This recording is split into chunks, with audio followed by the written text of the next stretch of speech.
I went ahead and hit record because everything's working. So we got like 18 seconds. I was like, oh my god, everything's working. Fuck this. Get all your curse words out now. I should look up what this show's supposed to be about and stuff too. That would help, but whatever. I've been cutting and pasting stuff on here. That's cool. Yay. We'll just blow their mind with Graham Hancock. Graham Hancock. Yeah, I've been reading his book over the holidays. But hey, the show just started. Everybody, we're back. This is the CrunchCast, episode 25, and my camera's not even pointed at me. Yeah. This is the That's how cool you are. end of the year show. It's Thursday, and this Saturday is New Year's Eve. It'll be 2012. Oh, I'm blurry now. Oh, man. And as you all know, the world ends in 2012, and so we won't be able to do any more shows after that. It's unfortunate, but we want to do a lot more. So hopefully we'll be able to do that. Anyway, I'm Chris Holden. We got Brian McConnell here. We got... I looked at my microphone. Nice. Like I thought it was the camera for a second. I waved to the microphone. Yeah, John Jones sporting the deer, the Rudolph effects here, and we're using the Google Plus. So we've got Jesse right there, and he is also a reindeer, possibly, or just a regular deer. He could be a regular deer. Yeah, But, I think He's a sexy stag. Can we reindeer Brian? Shoot it up. Do it up. be the reindeer cast. Yeah, but since I'm doing the Google Plus, like the switching, I'm kind of switching cameras between YouTube, and I guess I have to be like a director right now. So we'll just see how that works. Probably I'll just work. I'll just stop doing it after a while and just never see Jesse again. Yeah. But That's fine. I'll probably fall asleep. speaking of Jesse Sosa, hey Jesse, what have you been up to lately? And by that I mean the Polycount Brawl, or not Brawl, Mutant League Challenge. Yeah, trying to crank this out. 9 characters by this deadline. So been doing that. Been working nonstop all the month of December, pretty much, on that and a couple other projects that will be revealed soon enough. But I've basically been balancing that, my other projects, and my social life these past couple weeks. That's why I wasn't on the show last week. I was just way too burnt out. Well, last week we didn't have it because I had the flu last week, and I had it pretty bad, and then had to fly out back home for the holidays, as most people do, something for the holidays, and so it was this wasn't in the cards last week, which is unfortunate, but it does cap us off this year at the lovely number of 25. Huzzah! That's nice. In 6 months, that's not bad. I did see your Mutant League characters, Jesse. Those look pretty sick. Oh, thank you. Seems like my kind of style. Yeah, check those out. We'll make sure to include the link. But yeah, it's pretty awesome. I like how you've got best way of saying it is just modular characters set up, and you've got it all set up on. I could just show it, but no, my monitor's too bright.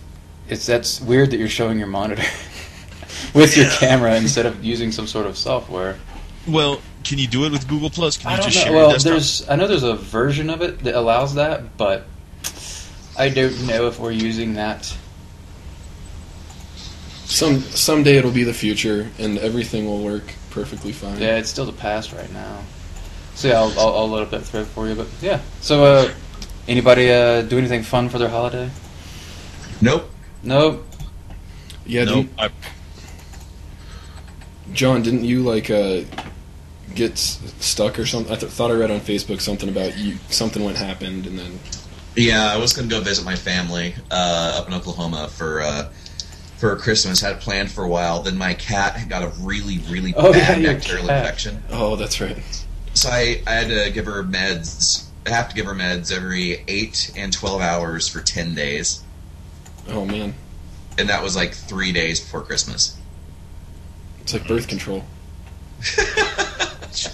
How often do you take birth control? Sadly, I don't. Do they make male birth control yet? I mean, they should. The dude pill? Yeah, the dude pill. You should definitely have that. That's so like Viagra. See, Brian, just carry around Plan B pills just in case. Yeah, those are expensive. God dang.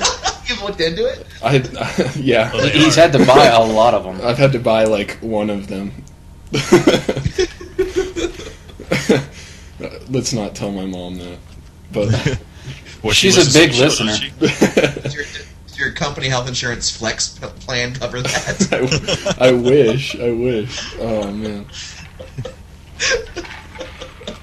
But yeah, when they start making male birth control, I think teen pregnancy is going to drop drastically, and unwanted pregnancy is going to drop drastically. I don't know about that. That would put all the responsibility on men who are already irresponsible enough. Oh well, yeah, that's true. I guess in my case, I would be taking it constantly because I'm good at taking my vitamins and stuff. Well, and another thing is like you got to be Sorry. sexually active to do that. I'm sure, like the regular guy can go like, "Oh, I ain't had sex in a month," or something, like forget about it. Yeah. And it's probably like the actual pill that women take. They have to take it constantly. Yeah.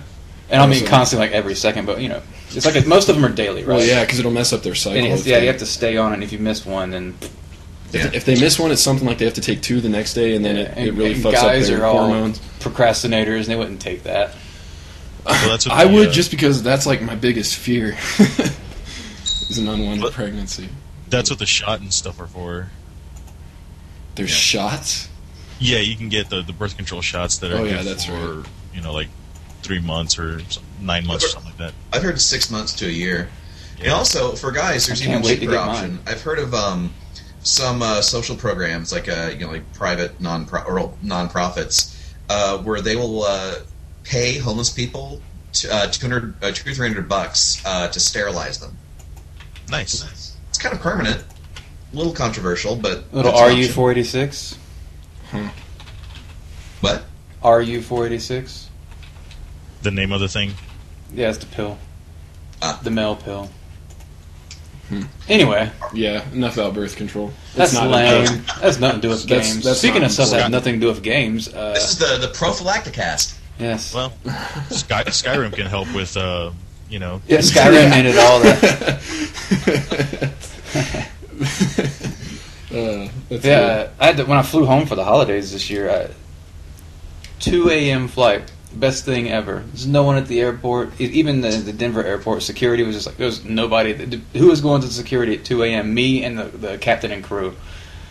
nice. It's pretty nice. good. Lucky. Yeah. That does sound really nice. It sounded like you were going to go somewhere with that with Skyrim or something. No. Yeah, but the problem with all this plane flying was I couldn't play Skyrim. I thought you were going to say you got through security because your sneak is at 100. Mm-hmm. Sneak was at 100. I cast invisibility. Yeah, it was pretty sweet. Chris and I were talking about. I was the other day. I was telling him that I personally don't believe in luck, and he said something. What did you say? I do believe in luck because I've played an RPG or something like that. Oh yeah, because the luck stats in RPG gives me better drops. Yeah. Nice. Dude, Nocturnal. What? Nocturnal from Skyrim. You know what I'm talking about, Chris? Apparently not. What do you No, mean? You mean like that thing, that Lord, that god you can worship or whatever? Yeah. She's the like the patron Daedric goddess or whatever of the Thieves Guild, Inn of Thieves. She Oh, the bestows Nightingale upon thing, right? Yeah. That's Yeah. Okay. And you can get spoiler alert. You can choose a path when you do that thing, and it gives you those abilities. And yeah, See how I didn't make it a spoiler? Yeah, But I was being just that like, big? oh, you ruined the whole game for me. Yeah. Nightingale's dude, factorization. All infinite hours of it. So yeah, let's what was the topic this week anyway? Besides, I want to talk about the future of the show at some point, but Yeah. We gotta- seems like people have been having a lot of questions about the freelance stuff. yeah, the freelance has continued. Yeah, I posted all that up here so you guys can check that out. Oh, where'd you dump that? It's in the chat. Like if you hit the chat bubble. Oh, there's a chat bubble. Holy shit!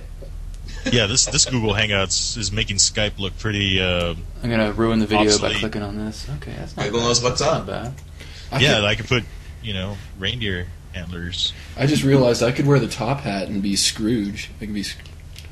Yeah, you want to wear this fucking hat? It's tight as hell. Sure, I'll Put try on- it. I'll try put it on for a a hat. little bit. It's a piece of crap. I got it at Target for $1. Dude, my hat was like good quality. It's like the same kind that Santa buys. Brian, we had our Secret Santa party at work, and we had to get a Santa hat for it. And it was like the day before, and I went to get a hat, and I couldn't find one anywhere, which is silly. I think my Google chat just crashed. Oh no! 'Cause that's the problem with it. It does like to crash, and regularly. So. We're not recording. Oh wait, I hear you. I hear you guys, but it just locked up for a second. So we'll just give it a minute to see if it wants to work or not, and if it doesn't, we'll just restart the old G chat. But I mean, we can still hear you talking. All right. Okay. Yay! You're so lucky. Oh, that was loud. Sorry. Yeah, the problem is now I just can't read those questions Jesse posted in. Not a problem. So that's all up to you then. So yeah, where do they really start? I can. Wait, you're still here? Let me. Okay, so you have your chat and everything's gone, so you can't see what we did. No, well, I can hear you guys, but I can't. Okay. Everything's just locked up right now. Then I shall. John, do you want to help me filter, or what do you? Let's see. How about you asked him step by step last time. How about I read them off one by one, let you guys feel it, then chime in at the end after you guys are done. Will do. Sounds good. Alrighty. So I didn't see you posted this. Started watching the CrunchCast, working on my second one, but already love them. I'll definitely be working through all of them. You guys have some great things to say. So in CrunchCast 24, you talked about money a little bit, about saving and all that, which totally makes sense. I loved that part.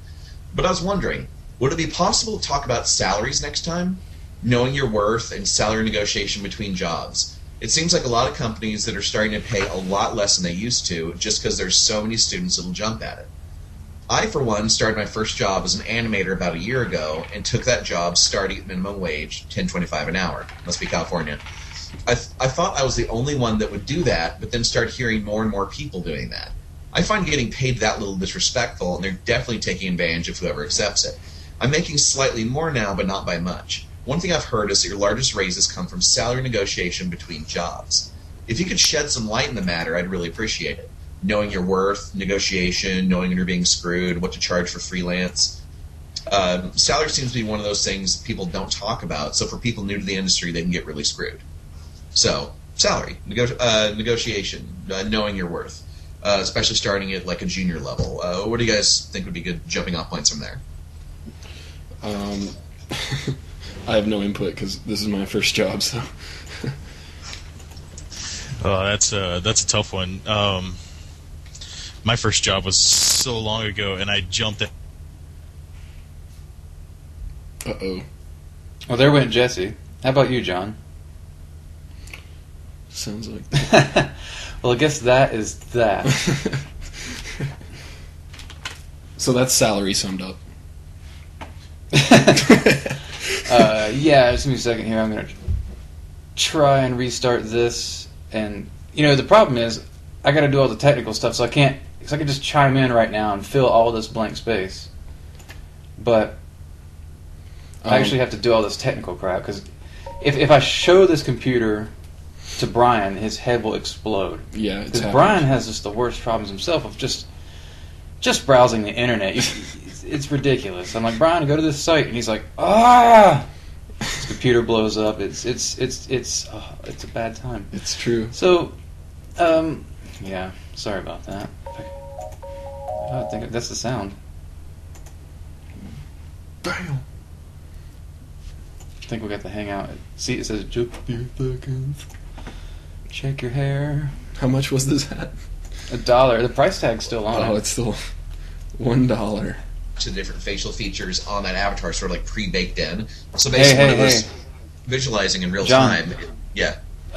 What you don't know is Google crashed. So Yeah, I know. okay, so why are you still talking?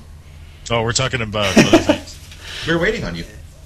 We're not just going to. I thought you were just answering the question. No, we're discussing facial tracking technology. Cool beans. Well, hey, guess what? You guys are back, and actually, the Google Plus thing is working now, and so is all the video. So that's cool. Like as your video is moving. Mm-hmm. Yeah. We're looking at this facial tracking stuff. Like if I scrunch my nose, it tries to adjust to it, which is pretty neat. Whoa, that's pretty awesome. About that salary question, I'm just going to go ahead and throw this out. Yeah, I would say some of my biggest raises came from going from one job to the next. I think generally you highball that. Obviously, they're going to lowball it. That just seems to be part of the game. Everybody likes it's like table tennis. And you want to try to give yourself a raise between jobs if you can. You want to try to keep climbing the ladder, I guess, so to speak. I don't know what entry-level pay is like these days, because my first job was in 1997, and it was a startup, and I was totally just jumping at it as well. Of course, but like I said, first job, you're going to jump at it, probably, no matter who you are. Yeah, absolutely.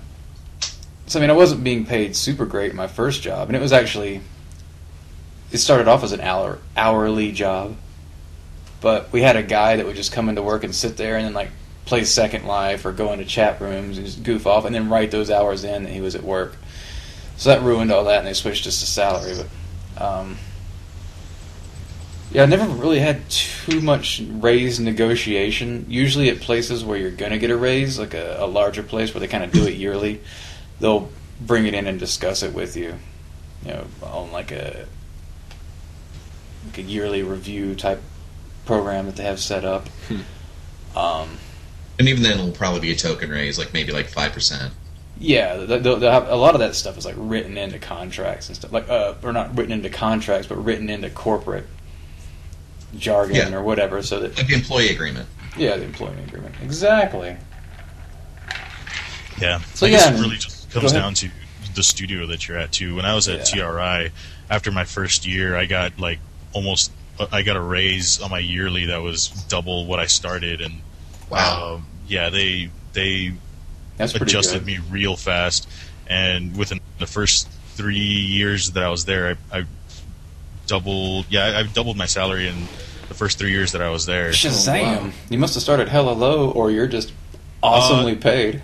No, I started for someone that only had a year's worth of experience in Texas. I started correct, I think, about right. And then it just became one of those where. Well, you're clearly one of those guys that proves himself. I mean, you're pretty good. I mean, come on. A lot of it does come down to proving your worth. I mean, you have to really make them realize how much they need you and how much they want you. Basically, I mean, it really should be more about wanting more than need. But if you can show a studio that they really want you, then they'll pay for you. That comes down to mentoring, taking lead on things, doing that kind of stuff. If you're just the type of guy that's just going to sit back and just try and ride the coattails, and that's just not going to work. Yeah, of course. And that brings me to another thing too. When you are looking for jobs, especially right now since it's so competitive, you really have to take it a step further and show the studio why they can't function without you. What you're going to bring to the team, how you're going to help them become better, by hiring you. Not necessarily how you will become better by working there, but how much better they will be by having you there. Yeah, exactly. That's like sales 101. Just sell them the benefits of having you, not what your own personal growth is going to be while you're there. I mean, like really sell to them how it's going to be good for them and their project and all that, and don't have it be all focused on you. If it's too you focused, it's harder for them to see, like, okay, what would I get out of hiring you? They're the ones with the money, so kind of got to play to that. Yeah, that's why I'm glad to have like a good general understanding of pretty much everything. Like when I specifically asked Kedron if it was okay for me to do some of the icons early on, and he was like, yeah, sure, if you want to give it a shot, we can see how well you do. And he was impressed immediately. So then. Nice. I got put on that. I'd say Brian's kind of an above and beyond kind of guy, because you learned a lot of stuff and you can draw really well, and those kind of skills can be used everywhere. Yeah. To be honest, if I was just doing animation this entire time, I probably would have driven myself crazy by now. Oh yeah, you would have been a total nutsack. Yeah. Which is Brian to do something else. So no, Brian jumped on all kinds of stuff. He's doing particles. He did all kinds of menu stuff, and Brian can draw with the Illustrator, like pretty much anything. So any kind of icon, and we showed those controllers. Everybody loves those controllers. Hooray! Yay. As for me with my starting salary, I'm comfortable with what I'm making at Ilphonic. I mean, I don't know what the starting salary is for an entry level animator, but sure. But I as long as you feel happy with it, I mean, yeah. For now, I mean, sure. Hopefully, everybody gets raises and And everybody make honestly, the money. That's what it all comes down to. If you're happy with it, don't be disaffected by people around you making more. And if you're happy with what you're getting, if it's helping you pay your bills, if you feel you're getting fairly paid for the amount of work that you're putting in, then just be happy with that. Yeah, and if you're like a really materialistic person, this probably isn't the industry for you. Yeah. Well, it can get better down the road. But materialistic, as in buying clothes and stuff, I wouldn't say that. Yeah, just blowing your money on all sorts of... Another thing, too, that I'll put up here, which should hopefully be a link, you'll want to go to Google and type in cost of living calculator. Oh, yes. And basically, that's a calculator where you input your salary now in the region that you live in, and you compare it to where you want to go or where you will be moving to, and it'll adjust your salary and wages and stuff according to the cost of living of that region. And that's very important for new people to know, because when you're first starting out, that's not one of the things that you think of. And say, for instance, you're here in Austin, Austin is starting to get a lot better, but let's take Houston, for instance. Houston has a lower cost of living than Austin, and you want to move to LA, and you're like, yeah, well, I make $40,000 or whatever a year in Houston, which, depending on what part of Houston you're in, that's actually not bad. But then if you're moving to LA and they're like, yeah, okay, well, we'll give you $50,000 a year, you're going to be, you're not really going to be doing pretty very hard well. pressed, yeah. In one site you should definitely cross-reference the cost of living calculator with is paycheckcity.com.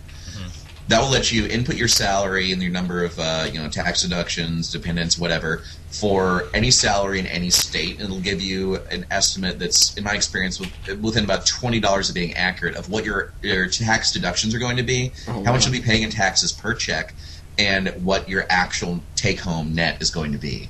And that has been incredibly useful for me. And one rule of thumb I've always heard is, like, if you're going to relocate for a job or something, or just general living, rent or mortgage should be no more than 30% of your net income.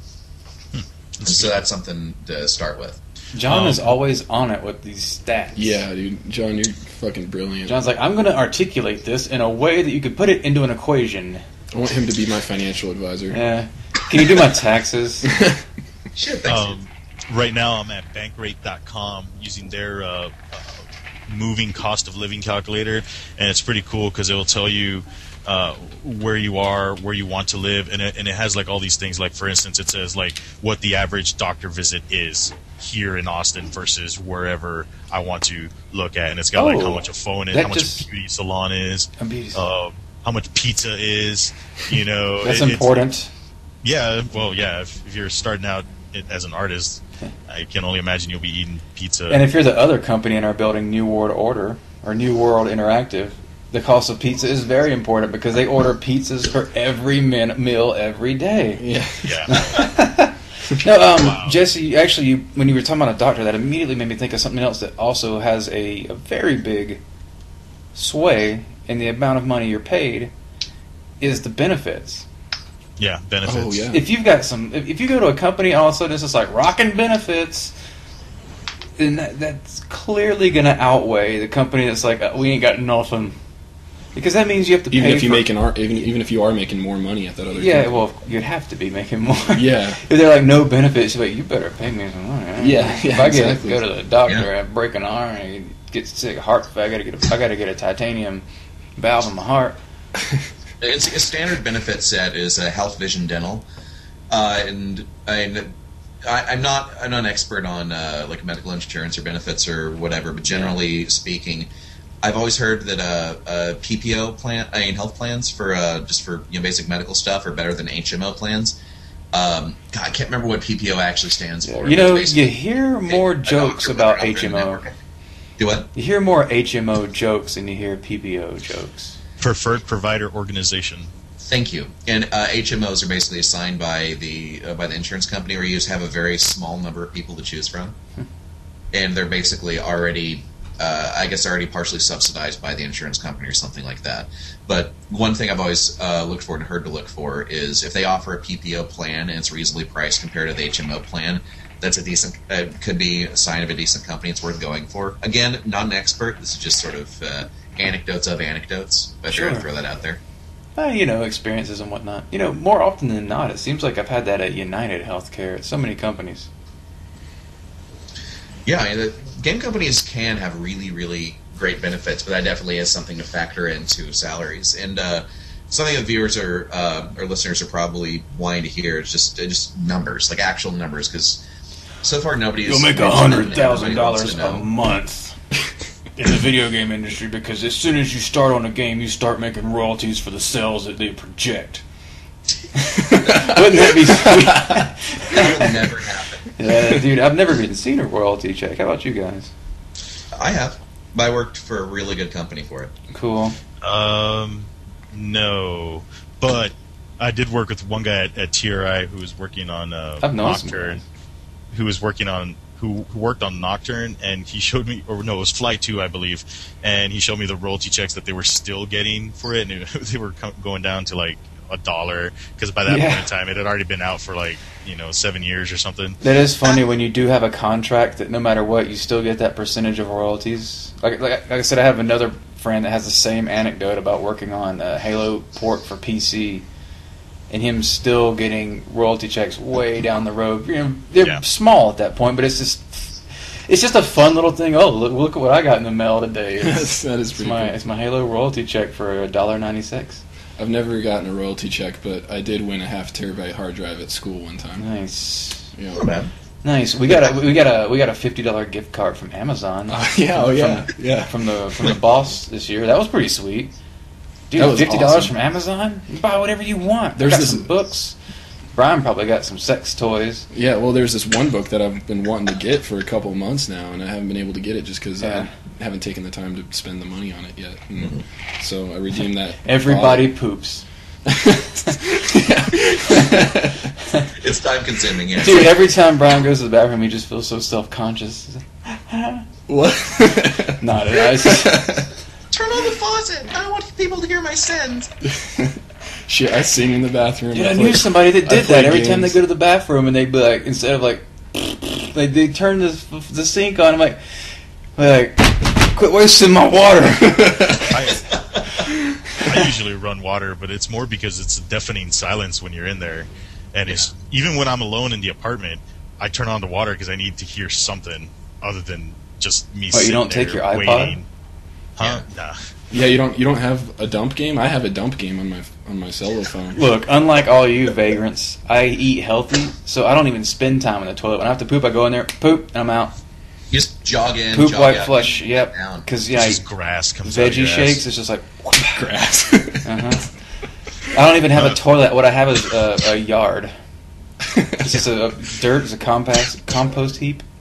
Living naturally. Mm-hmm. Well, according to this Bankrate.com, a 2-piece chicken in Austin costs $2.99, and in where you guys are at in Colorado, it's $3.26. Fuck. 27-cent difference there. Well, I've heard this. A good prices down there. Shit. Oh well, wine is supposedly more expensive here than it is over there, but I assume it's because people here in Austin like to drink. Well, apparently, according to John, we've got the sweet deals on beer up here, and not deals, but the sweet access. We get the good stuff. Yeah. Do you guys have a lot of 90 shilling. Yeah. We have a lot of good stuff up here. Do you guys have dry counties in Texas? Is there a lot of dry counties? Yeah. There are. Do you have them up there?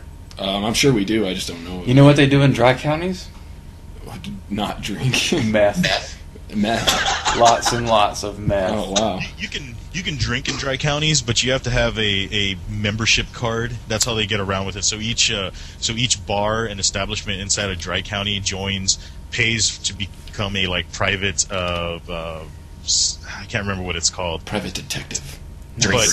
But anyways, basically what they do is it's legal for them to serve you liquor because it's a private club or whatever it is. So in order for you to have that, you have to sign up for a Unicard, which is the quote-unquote membership thing, and it's free. You just sign it up, and you have to just show it at the table and stuff like that. That's what they do at Dry Counties. That's what Louisville was, Dry County. To show that and your ID? Yeah. Screw that. And it's basically just showing that you are a member. Members of their only. little private, it's their own private thing, and therefore that's the loophole that they use to get around. Because you can still drink in your house, and that's considered, private property, private establishment, or whatever you want to call it, and that's how they do it. I guess that's their little loophole. What if you leave intoxicated, though? Oh, I don't know. No one really cares. Okay. Yeah. See, it's actually a fun fact. In Dry Counties, it's the only place in the Dry Counties is the only place in the continental United States have a higher mortality rate for liquor store owners than crack dealers. Huh. That's not true. Okay. I was about to say, young man, believing you is difficult. This reminds me of a topic that I want to get into sometime tonight, if it's cool with you guys. Resolutions, but we don't have to talk about that now. Not cool. Okay. It's fine. I just like to get. 1920 by 1280, motherfucker. Actually, that does bring up a good question. You're gonna lose. I'm gonna stop smoking. I'm gonna lose weight. I'm gonna eat more vegetables and read books. What I was thinking is, do you guys have any New Year's resolutions when it comes to the art side of things, or just your career in general? Well, I'll tell you what mine is. I would like to do as many of these CrunchCasts as possible, and I think it's possible to get to episode 100 in 2012. I think it's plausible. If we did one a week and two every now and again, I think it's plausible. Because Like every other week we do too? well, I'd like to step up. Well, I remember I was talking about doing the article style episodes, John, like the mini episodes where we just focus strictly on here's like kind of like an article. Yeah. I think those will help, pump the numbers for sure. I can see that. And we can pad it like a resume. Maybe we should just do 99 and then start off 2013 strong. Don't start this. Okay. That's a cool idea. Don't say it. But no, it's just that's not really a resolution. I actually had another one that I was thinking about. I was thinking I tried to do the math on this. I thought I'll do 50,000 push-ups. Okay. And that would require 100 a day and 200 a day on a few days here and there. Okay. And it wouldn't be that hard. I can do 100 push-ups like that anyway. Cause I'm see my chest. No, I can't see your camera, so I'm just imagining you're like squatting over a toilet. yeah, dude. That was I'm sorry. That was just me, doing one of my quick grass shits. Quick reactions. No, it's The rest of the CrunchCasts are so carefully edited, you never see it. I thought that it would just be like, well, that's just kind of silly. I should just, train as normal and stick to it. Because the funny thing about resolutions, when I was looking at that resolution thread on its own poly count, was most of everything everyone said. I was like, I already do that. But I have a problem with this idea of doing things. I know, John, you've talked about this before about me being kind of like almost too driven. Yeah. Like I'm on speed or something all the time. It's just caffeine, I swear. You're ridiculous. But I just can't stop doing things that I think help. Like I get into reading and read books, or like try to learn to play the piano. I'm terrible. I can't. I'm awful. I'm the worst. But I try. And everything that I want to like get better at, I'm constantly doing and trying. I don't dick around too much. Like I don't watch TV or just sit around lazily. If I'm just like, if ever I'm stuck in some situation where I don't really have control of what to do, I get kind of freaked out and like, oh, I gotta do something right now. Mm-hmm. Like I feel like I'm being lazy or lethargic. I don't know. Maybe it's just I've seen that so much in some people where it's like they're really lazy, and so I overcompensate it by trying to do a lot in life. But which is a good policy. Well, kind of. Even if you don't always like rock at everything you do, and if you kind of suck at it, you're still. Yeah.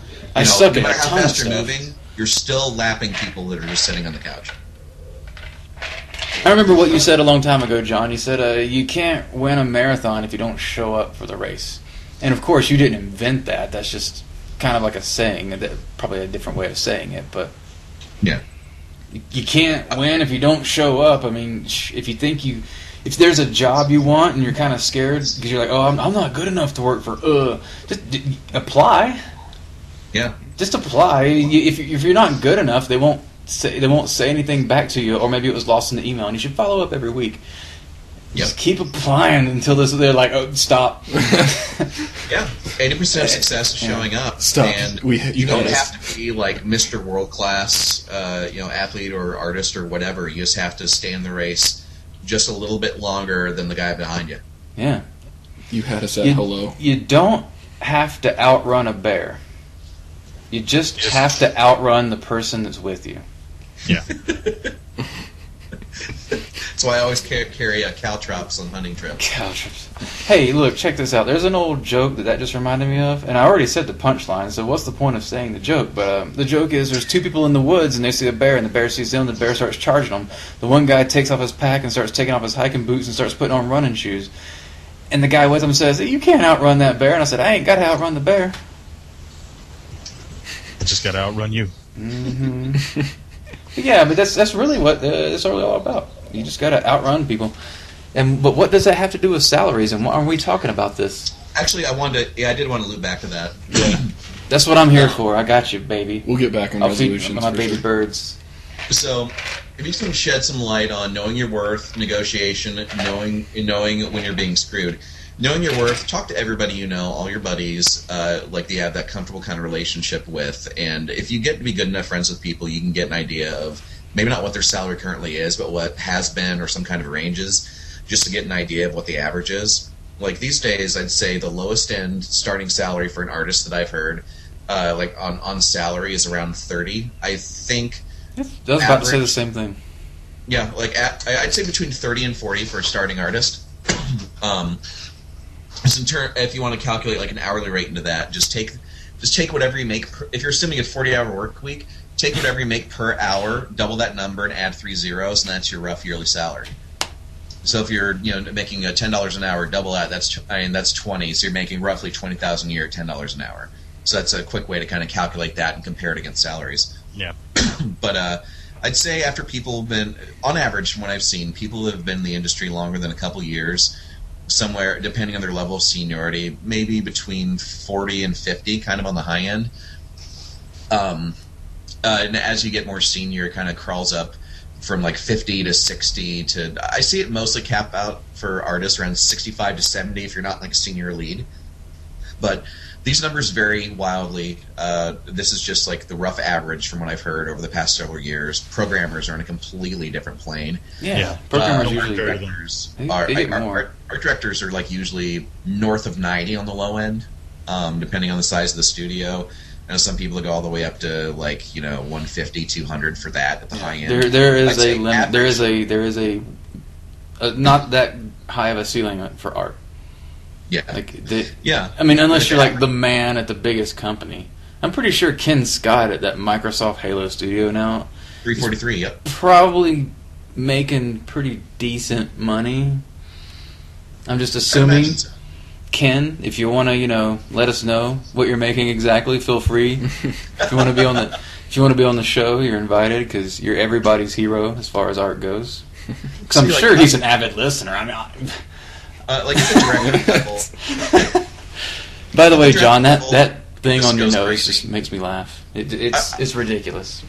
I'm sorry. Go ahead. Say, for an average artist, like averaging out, like all the way up to the senior level, I'd say the average is maybe like 45 to 50. Like I'm just normalizing everything within like the first 4 years of someone's career. This might be a stupid question, but is there a rule with age at all? Like, if you're over 30, you have to make this. There's no rule. No. Okay, I didn't think there was. To be honest, I didn't think there was. But I've heard there should be a rule. If you're over 30, you have to make 6 figures. Okay, yeah, there should be a rule. But I heard something about. Mainly with Dom at the studio, something about he has to make a certain amount because of his age, and I didn't know if that had to do with. That's entitlement to some extent. A lot of that is more like he's older and he has more experience as well. And also, as you get older, a lot of things change. That might have been it too. When you're a young person, all you think about is like pussy and drinking.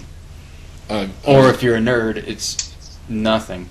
All I was thinking about was vagina and alcohol. I didn't understand anything you just said. Right. Except for those 2 words. No, but that's really how it is. But as you get older, like things change, like health, family.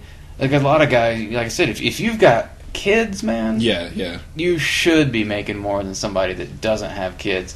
And that's just you're raising more people. And I'm not saying that you should just like bang and drop some and be a horrible person. I'm talking about people that are like actual, they care about their family and stuff like that. Like, and they're legit. Settling down. Yeah.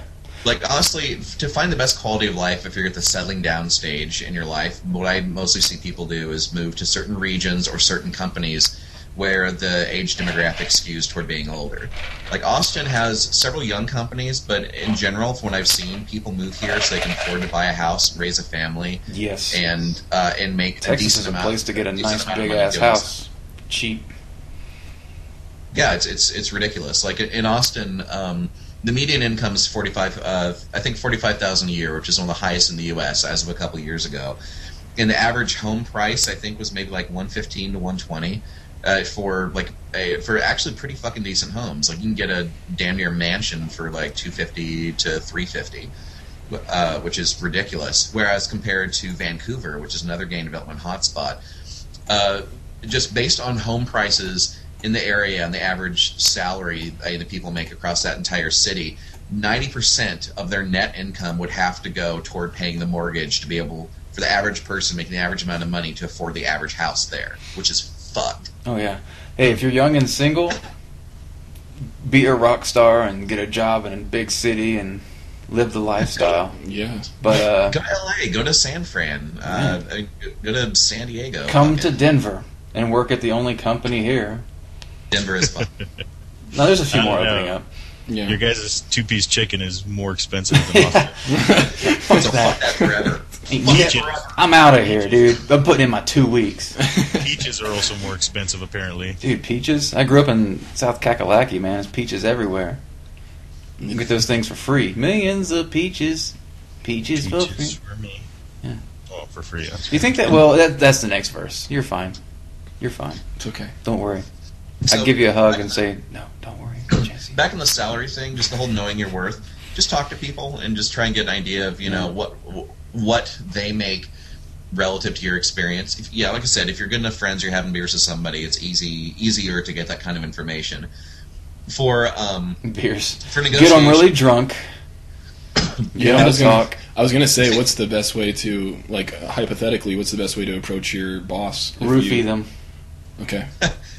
That's well, easy. if they don't have a, like, I've honestly, I've never negotiated for a raise. I've been caught up in crazy layoffs or this or that, so I've never stayed in a company long enough to be in a position to do that.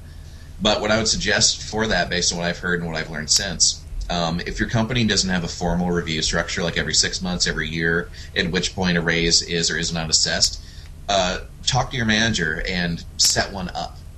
Just like set up your own review, take the initiative, and say, okay, I'd like to check in with you every 6 months to see how I'm doing, see if I'm performing well, see how I'm dealing with everybody, if I'm doing a good enough job, and at that point, I'd like to, if I'm doing well enough, I'd like to discuss the possibility of a raise.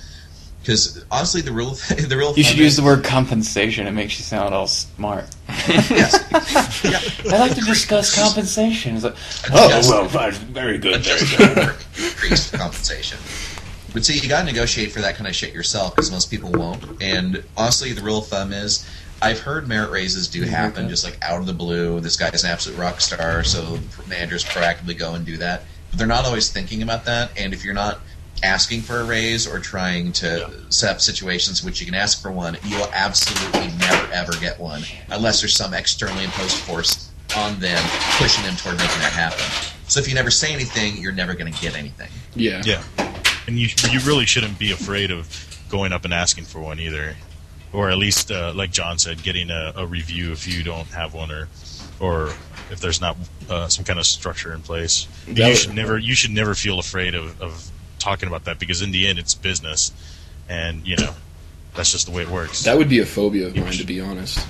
Like I would be nervous to go up and ask, just because you never know if they assume that, like, maybe they assume you're greedy or something. Like, that's the way I look at it. Well, I mean, it really depends on how you present yourself, really. Yeah, of course. In the end, it's all about being professional about it.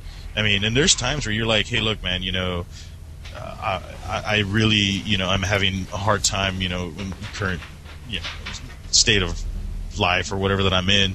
Insurance on my Ferrari is really up, and you have a Camaro. I mean, yeah, the last thing you want to do is come across as like someone that's just in it for the money too. I mean, everyone should make what they make and stuff like that, but I don't know. At least for me, it's never really been about the money. I mean, going back to that question where he talks about the young guys getting screwed and stuff. I got screwed on my first job, but I did it, and I was full aware that I was getting screwed, but it was to get me in the door, and do this, and I knew that my work was gonna show for itself, and I was gonna move on to other things. I took a pay cut from managing a restaurant, down. I think my first job, my annual salary was $20,000 a year. And, that was before taxes, so I could barely afford to live where I was at. But for me, it was just more important to actually get in and get my foot in, and I knew my work ethic and everything was going to speak for itself, and my art was going to speak for itself. So it was just, that was, to me, worthwhile, taking a cut in salary. But that just comes to everyone. It's a case-for-case, I guess, situation or whatever when it comes down to it. For me, I did it. Sure, I didn't really care. I worked the long hours and all that to get in. Granted, I think a lot differently now, but if I hadn't acted upon that job offer and gotten in, who knows if I would have ever gotten in, Experience within your first few years should be way more of a priority than your salary, in my opinion. Because I have so many friends that are saying that they can't get jobs just because they don't have a certain amount of experience. So you shouldn't really fear the entry level students that are taking our jobs. And anybody that says I can't get a job because of experience is a pussy. Well, yeah. No, I mean, you just apply for the job. It doesn't matter if it says all this experience from AAA. Just apply. Yeah, apply. Exactly. If it's keeping them from applying, then yes, they're a pussy. But sometimes that's what I'm talking about. Yeah, just go for it. Who cares? No one has ever fulfilled every job job requirement and skill desire of any job posting ever. It's a wish list. 8 AAA titles as art director, or 20 years of experience with UE3. Yeah. Yeah, well, nice. Although one wacky thing I found out about yesterday, I mean, just I completely agree with you with the apply anyway. Don't let lack of experience make you shy away from it, because there are going to be a bunch of other people that think the same way, and if you apply anyway, your name's going to get in. But one interesting rationale, probably not entirely related to games, but one of the reasons that unrealistic job requirements like that can exist, like requiring 5 years of experience in a program that's only existed for 2 years or whatever. Part of that is visas, like H-1B visas for bringing people in from overseas. If someone with an H-1B visa within the company is going to be promoted or transferred to a new department, they have to get a new visa for that. But in order to be able to fill that position, they have to put out a job requirement for that, and that U.S. candidates first. So if they make if they make the bar high enough that people from the U.S. could never possibly fit that, they say, oh well, sorry government, we interviewed everyone we could, but there's this guy internally with a visa that wants a job. He's still the most qualified, and so that's how they get in. That's outside of this industry. That's kind of that's one of the reasons that happens, I've heard, which I thought was fascinating. Just sort of random tidbit. I know weird shit. Yeah, I've had to help some guys get into the U.S. and did those letters of recommendations, and the wording on that it's very interesting. I mean, you gotta, make sure you. I don't really want to go into any depth about it, but ideally, you have to do a lot of wording about their specific skill set and like what it can do to help America. Pretty much. Yeah. America. Did you even better? Did you even know these guys that well? I mean, decently. You knew them decently. Well, or just enough to barely write a good. I met them. And legally speaking, they were brothers. Yeah. Oh, okay. We had sex, anonymous sex. So much anonymous in an sex. airport bathroom. I mean, I'm sure there's people out there that have a good friend in the industry that wants the friend to basically lie on a recommendation for them. Well, I never lie. Yeah. I'll never lie. I'm not accusing you. I'm just saying. I'm sure there's. How dare you, Brian? I would never. The internet doesn't really know borders, so you kind of you meet people and not really think about where they're from until something like that really matters. I see. Okay. And it's like, well, wait a minute, this is just a regular guy I've known for a long time that is good at art and stuff. Why is it so different for him? And it's just international laws. No matter where you go, they're different everywhere. So you never really think about it until you see the shipping cost on their daughter. Nice. Actually, something I just remembered that I wanted to mention before, just for the salary stuff and negotiation.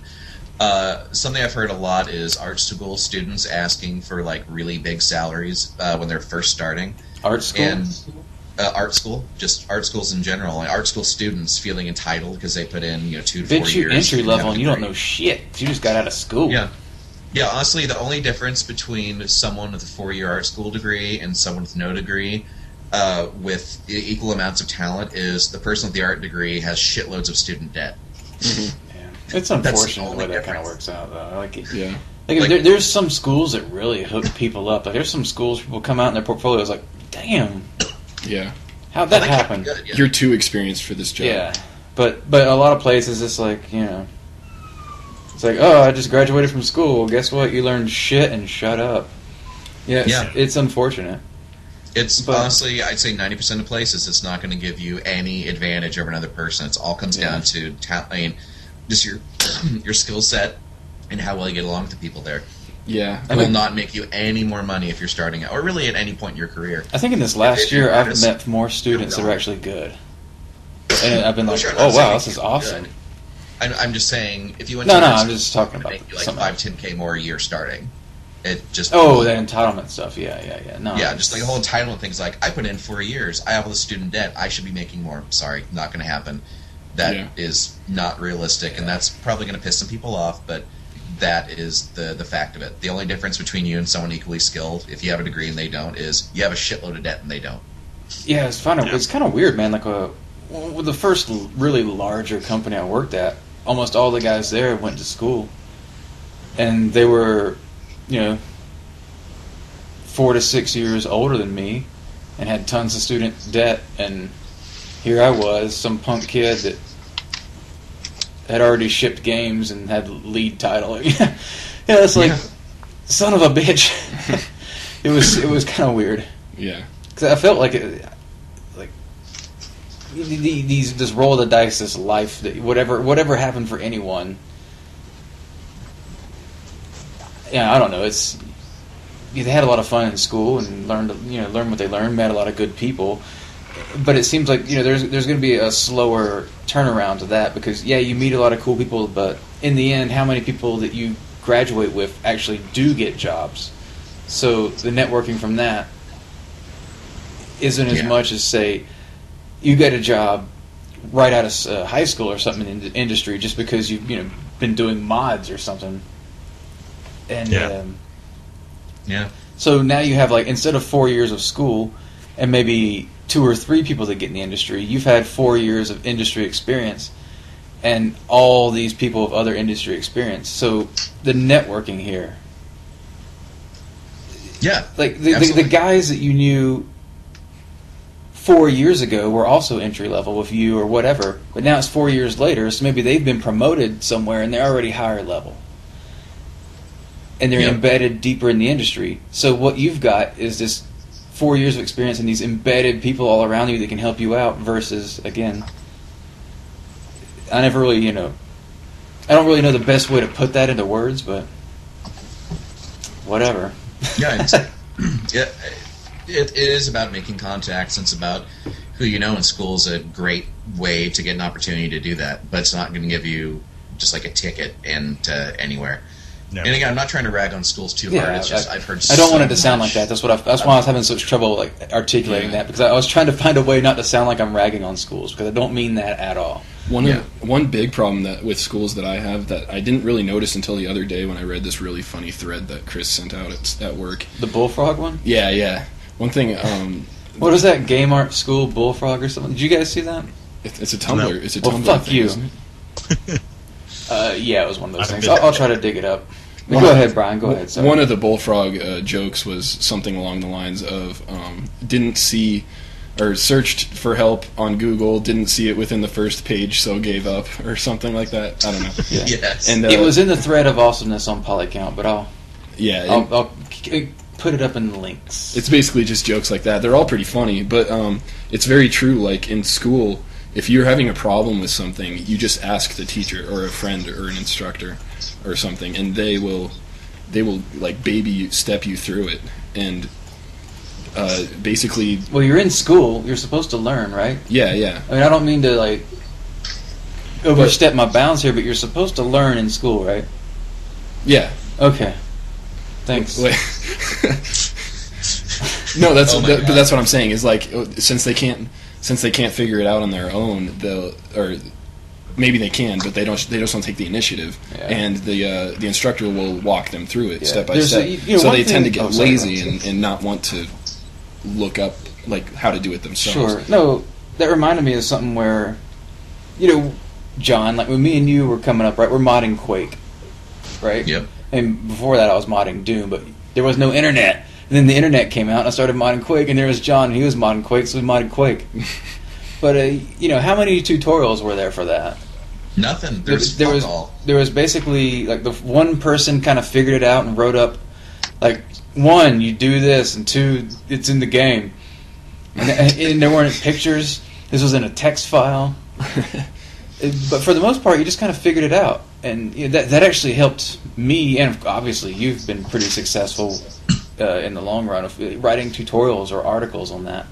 Yeah, like that helped me out so much early on just by writing really basic tutorials. Like, oh, you do it like this, and nowadays there's so much good information out there that it's almost upsetting the reaction you get. How today you can put anything in Google and you can find it. Back then, you couldn't put dick in a search engine and find anything. You had to know the communities and scour them. Find what you needed. What's that again? I was like, come on, we had Lycos. Put dick. InfoSeek, Metacrawler, AltaVista. Yeah, but none of the search engines work like they work now. Now, when you put something in a search engine, you actually get a result. Yeah, I was gonna say, put dick in a search engine now, and you'll get all different shapes and sizes. You better tweet that. Right, that thing you said, from the Game Arc student Bullfrog meme. Yeah. Maya problems not on first page of Google search. Unique and unsolvable issue. Yeah, exactly.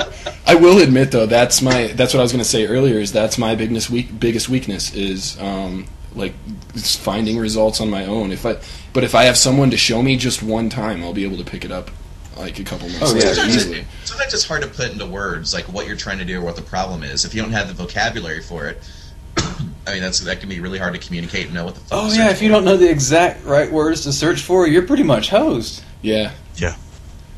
These. I can't wait for Max and Maya to start using the same language with like all of their tools and everything, because they all have the same exact tools. But they're just named different. Oftentimes when you're explaining something, you just have to understand and learn several different terms for everything, and that just helps everybody. But anyway, the one point that I was trying to wrap up earlier and just could not do it. was these days there's so much information out there. You can YouTube. You don't have to go to Google to search something. You just go into YouTube and search it, and you can probably find a video tutorial on how to do it with some 12-year-old kid that is the master. But there's so much information out there that now people are like asking these just dumb-ass questions all the time. It's like, why didn't you look for it? And they're like, well, I looked, but I found too many answers. Like, just, that is like the worst of it. Yeah. That is aggravating as fuck. It's like, you motherfucker, I had to... We didn't have anything. On my own. I had to beg. Yeah. I had to suffer for this. You have, like, you fucking kids. Darn you. Have all the information in the world. Exactly. I remember being on a fucking dial-up modem having to wait, like, an entire day to download a new game demo. And now, if like Reddit doesn't load in 2 seconds, you're like, this is bullshit. It's bullshit. Wi-Fi on my plane's not working. I remember going to BBS's and downloading text files for the crappy information on how to mod something in sprites in Doom. It's like you were lucky to even just connect because you had to wait for the guy to come home and turn on his computer. And you dial up, and your mom picks up the phone. Your sister is never off the phone, or whatever. But it was rough. Oh man, I don't want to say that I'm ashamed of my generation, but I'm ashamed of my generation. That's cool.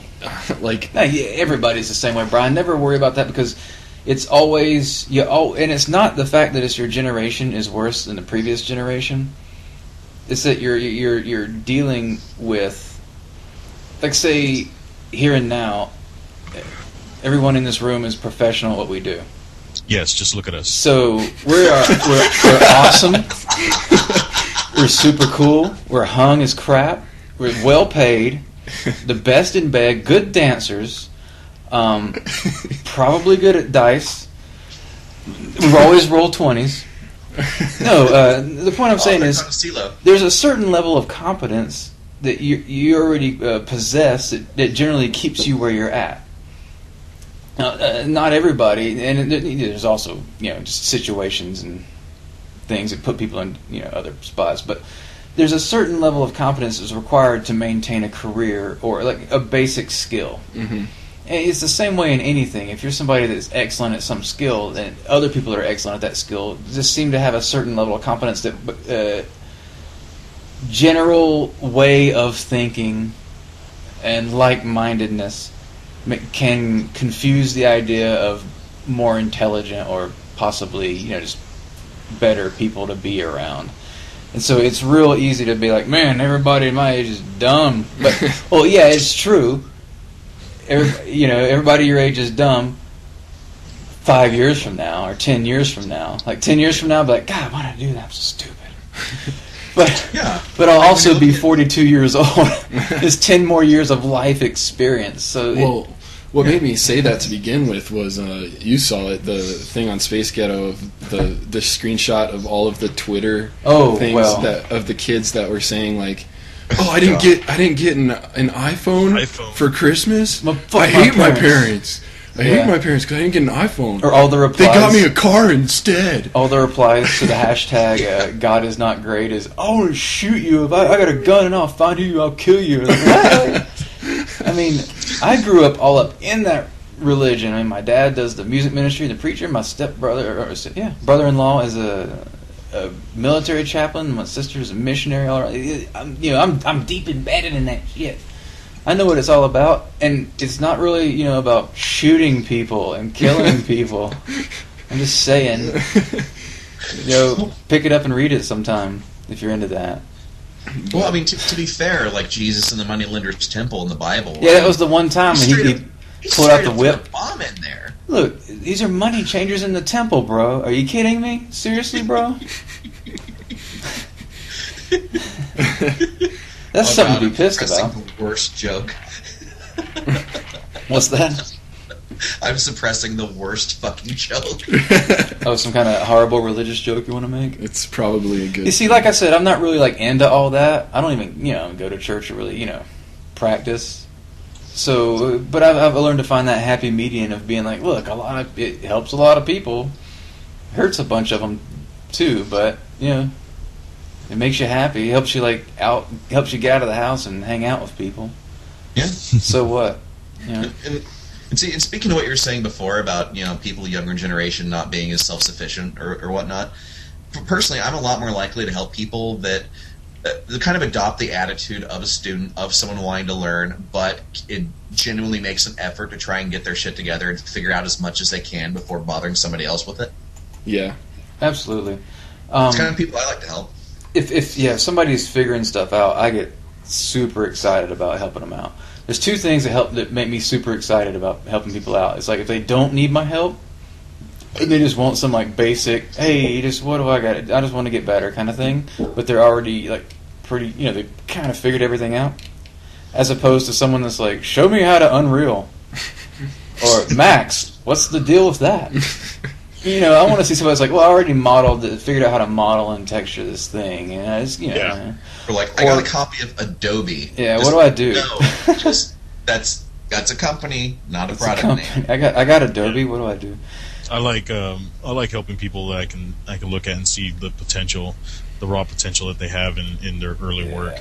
And usually I'm pretty good at identifying that, so I'll just jump on. Yeah, you get used to knowing what to look for with that. Yeah. And additionally, I really like people that just listen. Even if you show up wicked terrible, but then someone says something and you do exactly that without questioning it. Or clicking somewhere else, thinking that you're going to the right spot beforehand, assuming that he's going to say this next. And God, that is the worst when you're actually right there mentoring someone and they're like, no, stop. Yeah. Slow down. You're not do. I've had to do that so many times. So many people just stop. Don't do it until I say it because you're going the wrong way. And it happens so exactly. much. I'm reminded Check the of dishwasher word for cleaner ones. Oh, okay. See, I just did dishes. Sorry. Speaking of that, I'm reminded of the words of the great philosopher Rob Van Winkle. Stop, collaborate, and listen. Yeah, dude, that's really important. Thank you. But no, that is a funny thing. Recently, recently, it was a little while back now. There was a GDC where there was a guy that I pretty much had to put him in his place on the forums before, and he actually, had the good character to actually come up to me and talk about it, which was cool. And I just straight up told him, I'm like, look, you can't be asking all these dumbass things all the time, because a big part of making games is problem solving.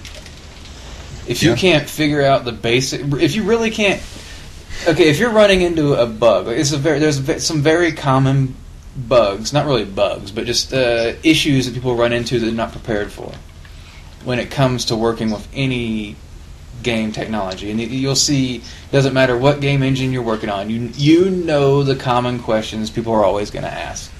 And you're like, oh yeah, that's just this thing, it's just this in this engine, don't worry, we'll tell you how to get that. But when it's the really basic problem-solving skills of just getting some art in a game engine, especially today where the documentation is brilliant, and you can YouTube it, whatever you want. Right. This is exactly what I told the guy. I'm like, if you don't show the problem-solving skills to get the basic things going when it comes to game art, then why would a company want to hire you to deal with their proprietary God knows what engine that they have, which doesn't even have the quality workflow of a commercial free engine like UDK or Unity or the CryEngine 3 SDK. It's like those engines are so user friendly. They have these beautiful UIs and stuff, and all this documentation and videos all over the place, and communities all about them. And what you're going to do, you're more often than not, when you get a job at a place, you're going to be working in an engine that you've never even heard of, that probably doesn't even have a decent editor. You might just be doing something in Max or Maya and just exporting it and praying to God it looks okay. Yeah. And you never even know until you run the game, and it takes forever to load. And it's that's the reality of it. So if you don't show the aptitude of basic problem solving skills, to get stuff into a game, I mean, they're going to see that. And they're going to be, well, obviously this guy is not going to work out because he can't even figure out UDK. What a dick. I mean, Jesus Christ, export to ace and import. All the game development is problem solving. It's all it is problem solving. It's just testing and programming. That's all it is. Yeah. Sorry, that's a joke because every time I say I work at a game studio, I get asked if I just test games. So you program the art? Yeah. I get that so much. Oh yeah, that's the number one I get. So you program the art. One of Brandon's friends was like the big cocky type, and he came up to me. He was like, "So you just test games all day?" You test games all day? You're like, "Fuck yeah, suck my dick." You get like all passionate.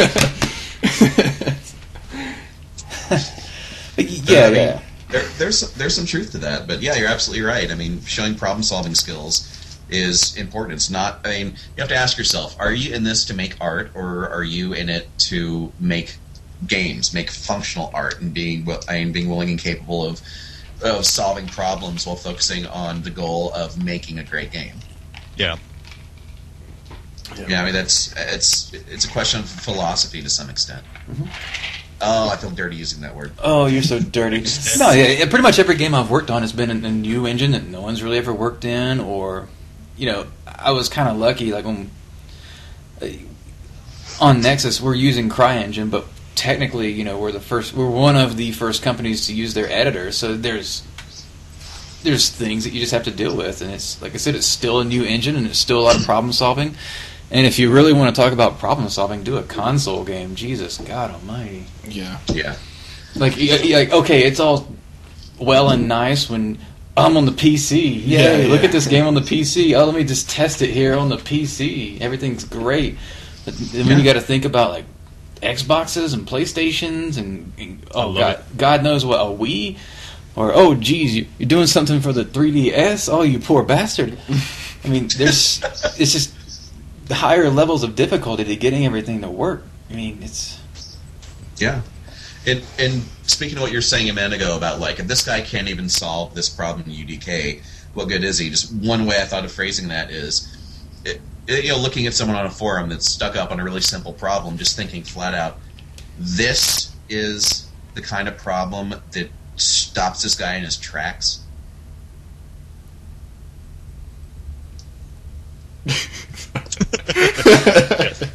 Sorry, I was wondering how long we could go with that silence. Usually I'm the kind of idiot that tries to fill the silences. I like when you're like making a super serious point. This stupid reindeer nose. For those that are watching the video, John has had this like reindeer graphic that like it's kind of one of those whatever you call it. It follows his face tracking technology of like a red reindeer nose with the ears and the little antlers, and it's adorable. But it's full retard. Let's just say it. Oh, jeez. There's been several times when John's been making smart points, and I look over and I just like I'll just like smile and start laughing. Anyway. It's cool that G Plus is doing that switch between them now whenever they I got that fixed from earlier. Yeah, we had some video problems earlier, but it's all good now, maybe, I hope. I never know until the thing is really done. And up on YouTube. And on YouTube. And we get comments of all of our horrible work. You guys are idiots. Yeah. All the audio's backwards. I can't wait for the CrunchCast. Backwards. How's that even happen? I can't wait for our show to get big enough till we start getting posts that say first. Or Rogan sent me here. Rogan, oh dude, what a dream. That would be awesome. What a dream. Yeah, I apologize for being rather quiet today. I'm actually working on my Mutant League stuff. It's cool. We love you. Yes. Yeah, I just what a contrast. What a juxtaposition. I'm very. I know I'm like on a roll. So that's cool, man. Art machine. I'll link that thread. Jesse's the manliest one out of all of us. He's the busiest. He's the one doing art. We're just jokers. We dick around and watch him work and lean over his shoulder and tell him to move that vertice. You move that Hey, I don't agree with your colors, and I think the stroke on your logo needs to be wider by 1 pixel. And go fuck yourself. I hope you die. Using Comic Sans Yeah, and a lens Comic flare. Sans. See if you can integrate the American flag into it. Oh, that'd be nice. But not obviously. That would be nice. Hide an eagle in there. How much time are we at, Chris? I think it's still pretty early. Okay, good, because I want to do a... I would You want still to do a like shout out? Well, to Santa Claus. Thanks, bro, for everything. You did a good job. No, what do you want to do? Oh, I was just saying. I'd like to talk about resolutions. Resolution. Yeah. Go back to that.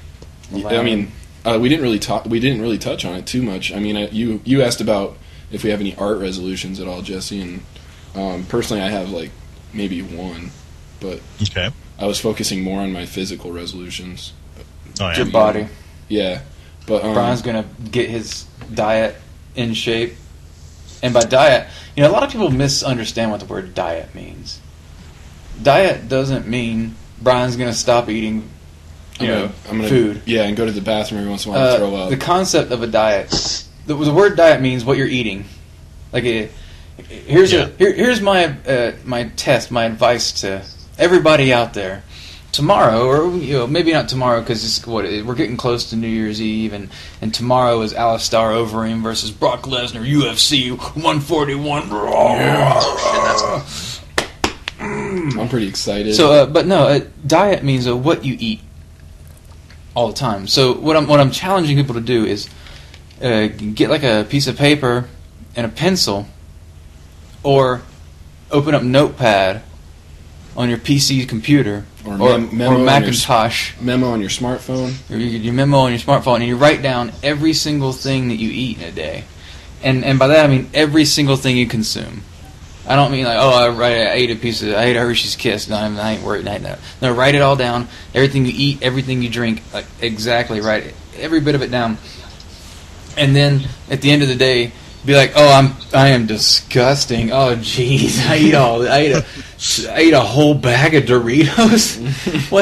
What's wrong with me?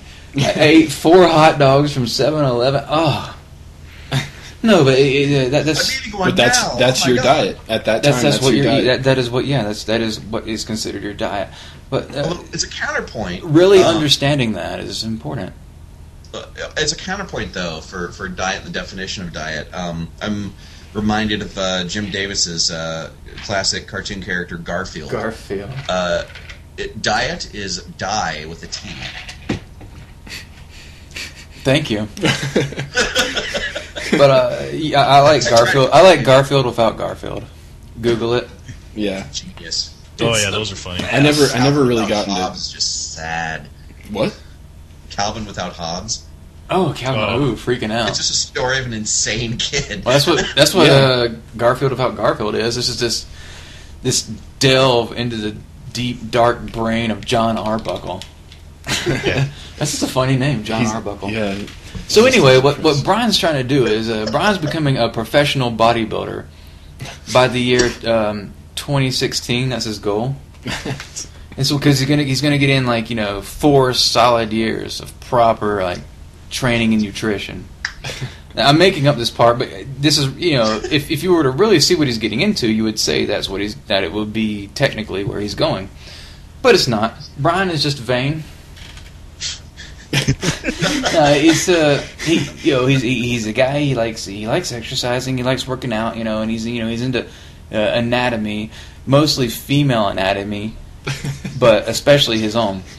And he's got the good genetics for it. He's got those peaking biceps. When you flex your arm and it's awesome, even though you don't work out. Versus that guy that works out and he flexes his arm and it's like, it's bullshit. Yeah. He's got those awesome peaking biceps, so he's ready to go. He's ready to step it up his game. He's going to do curls for the girls and squats for the tots. He's going to eat some big thighs for the guys. He's going to wake up 9 a.m. eat horse meat at 10 a.m. eats horse meat. Then he goes and trains. Then he takes a nap and wakes up and he eats big. What's that? Horse meat's about to become legal again. Is it illegal? Yeah. Really? Well, sort of. It's a technicality. I've looked into buying horse meat. Technically, it's because it's tasty. Technically, it's not illegal, but It's kinda like slaughterhouses have to frowned have special upon. certifications and inspections to be able to process horse meat, and Yeah. the government cut all funding for inspecting horse meat. So technically, no one's been able to be inspected, so they can't make horse meat. But apparently, I read last month that it may be coming back in the U.S. Cool. That's good for Overeem. That's what he eats. Yep, horse and shark. But yeah, so Brian's just interested in putting on a little extra weight. Have some good workout time, looking good, getting tough, getting strong. Yeah, I finally exercising. actually got up and read a book about. Yeah, it was a book that I had, nutrition. and it was just in a box. And I was like, "Hey, Brian, I want to read this book." After years of knowing him, I just got this book that I've had. I told since Chris the year 2000. I told Chris that I was so excited when I was reading this book that I actually got pissed at him because I felt like he was holding out on me. No, but it's pretty cool. It's a good book. It's got it lists the proper times to eat and not times, but how many meals I should have a day and how much per meal. It lists out everything about what food is made of, as in breaking it down into the actual parts like the proteins and the carbs and what it all means. Yep. What It book lists. It's I don't really want to say the name because it's lame, but it's an old workout book. Oh, is it the one Joel used? Yes. I have that on my desk. Yeah. You have a copy too. It's got a stupid name. It's called Incredibody Muscle Now. It is stupid. Yeah, say something, John, so your picture shows up. Muscle Now. Here's. You got look at this book he's got. Yours is the newer version. That's a picture of the actual guy. I have the older version that's just printed on paper. It's all ghetto. There's it's nothing just on the back. he made it with at a Xerox machine and a piece of tape. There's some handwritten stuff in there from the original author. No, but no, it's a stupid name. I was trying to get the reindeer nose to show up on his pecs or something. That'd be cool. But actually, this is the old paper version. It's just covered in a plastic wrap stuff. But no, it is a good book to though. make it better. The information in there is solid. Oh yeah, it's fucking awesome. So this Joel guy got pretty big off of it, right? Off the diet. Is that what his name was? Yeah. You said Joel? Yeah, he was an old boss of ours back at 4D Rulers. I'm sure I could find some pics of him because he would be definitely down to send you pics. Okay, cool. So, because he did go from, he wasn't super skinny, but he was I'm pretty genetically a lanky guy. Mm-hmm. And he was I've seen pictures of him when he's younger. He put on a significant amount of muscle and he had a pretty good shape, but yeah. it's just muscle, not really that's one of the downsides is it's a pure bodybuilding program, so you're not going to come out of it killing people. Yeah, like a powerlifting program. Yeah, but it's pretty awesome. So I want to give that a shot for 3 months and see how I do with it. I should gain weight because my goal is to get up to 200 at some point in 2012. I'd like to get up to 200. 170. I'm 170. I got sick a little bit ago and I've actually lost. That'll drop weight quick. Yeah, so I'd like to get up to 200 with less than 10% body fat. Huzzah! Yeah, that'd be nice. And I was asking Chris about this, John. I want to know what your opinion is. Do you think that I should shoot a documentary type thing, every week on Monday or whatever? I record myself and then progress and just say what I'm eating and what my meals are, and then I think it'd be awesome. Yeah, just set a time limit, just 3 to 5 minutes, just to do that every week, so it's not a huge deal. Mm-hmm. If you keep track of that over time, you're going to be happy you did. Yeah, I'm thinking I would. Just don't make it too big a thing. Yeah, no, I wouldn't make it a big thing. It'd just be a personal. I'll help you take those pictures, Ryan. One of the guys that I worked with at TRI went and he was really, really overweight, and he went on I forget. He changed his eating habits and his lifestyle and everything. And over the course of a year, he used some software. I can't remember it now, but it's basically tracks your body weight and all that, and you just input your numbers, and at the end of the year it spit out all these graphs and stuff, so you can see your progress over the whole year, and it was really awesome. So I suggest you try looking up some software that can keep There's track. Definitely a ton of that out there. Yeah. I bet you. I have no idea what is on the website, but I bet you if you like registered at bodybuilding.com, they would have all that shit. And even though I have no idea what that site is like, I remember seeing it years ago back when I used to be like big into working out. Like I think I was up to about 220. Now I'm down to like 170. So I can just jump 50 pounds when I want. See, I go up, I go down. I used to be 140. I was 140 before I moved out to Mythic, and then I got into pro wrestling and jumped up to 220 just from working out and eating like big. And I'm not talking about fat. I mean like, you know, the good stuff. All in the penis. All cock And meat. all what's that? It's all cock meat. Cock meat. It was just Cock like, meat sandwich.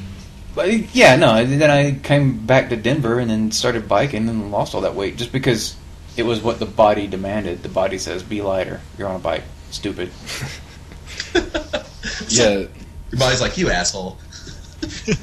You're not picking up people and throwing them anymore. The good thing about me is I personally don't think that my taste buds are as strong as other people's taste buds. Like I can taste food just fine, but basically I'm not picky at all when it comes to food. Like I don't mind eating the same meal over and over again for like a week straight. I don't mind that. It's not a big deal to me. So Get used to it. Yeah, I know. So I'm gonna have to. Well, that'll be put to the test these next 3 months. Because that's at least how long I want to stick to it, and then we'll see how it goes from there. The hardest part is it's going to be expensive. All the food. Yeah. It's going to be 3,500 calories a day is what I'm starting out as, and that'll go up if I don't gain enough weight. You need to eat 5,000 calories a day. 5,000 a day. I'm just saying. Yeah. Well, A young stud like you. Michael Phelps eats 3,000 calories in the morning alone, just for breakfast. Yeah, Brian, Costco, trust me. Yeah, That's what I told him. I'm like, go down to the Costco. That's where I'm going this Sunday. 'Cause Sunday's the first, so that'll be the start of the resolution.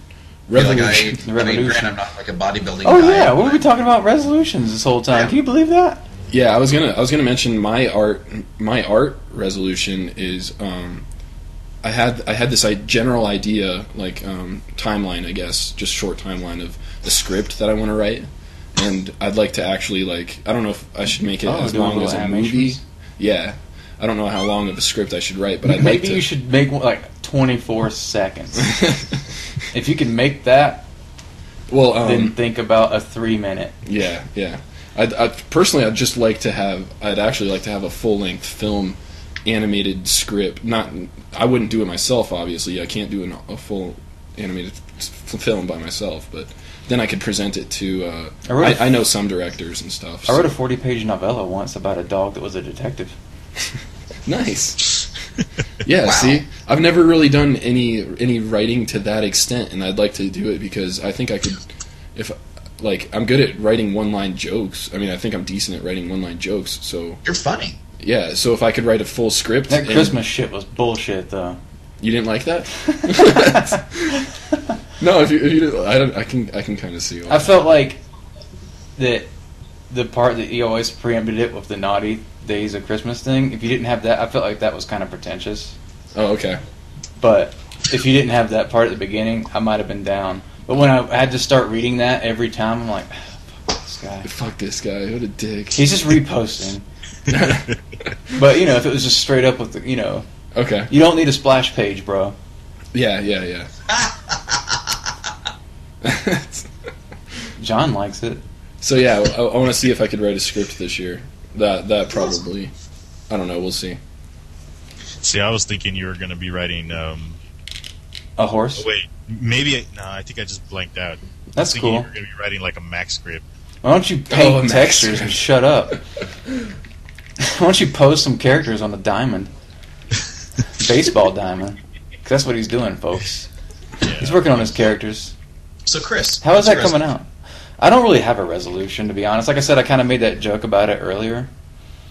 When I was the only one that talked about it, and then we just moved on. I've got a bunch of books that I'd like to read. And a bunch of really fat ones. Like big-ass 600-page books that are written all smart.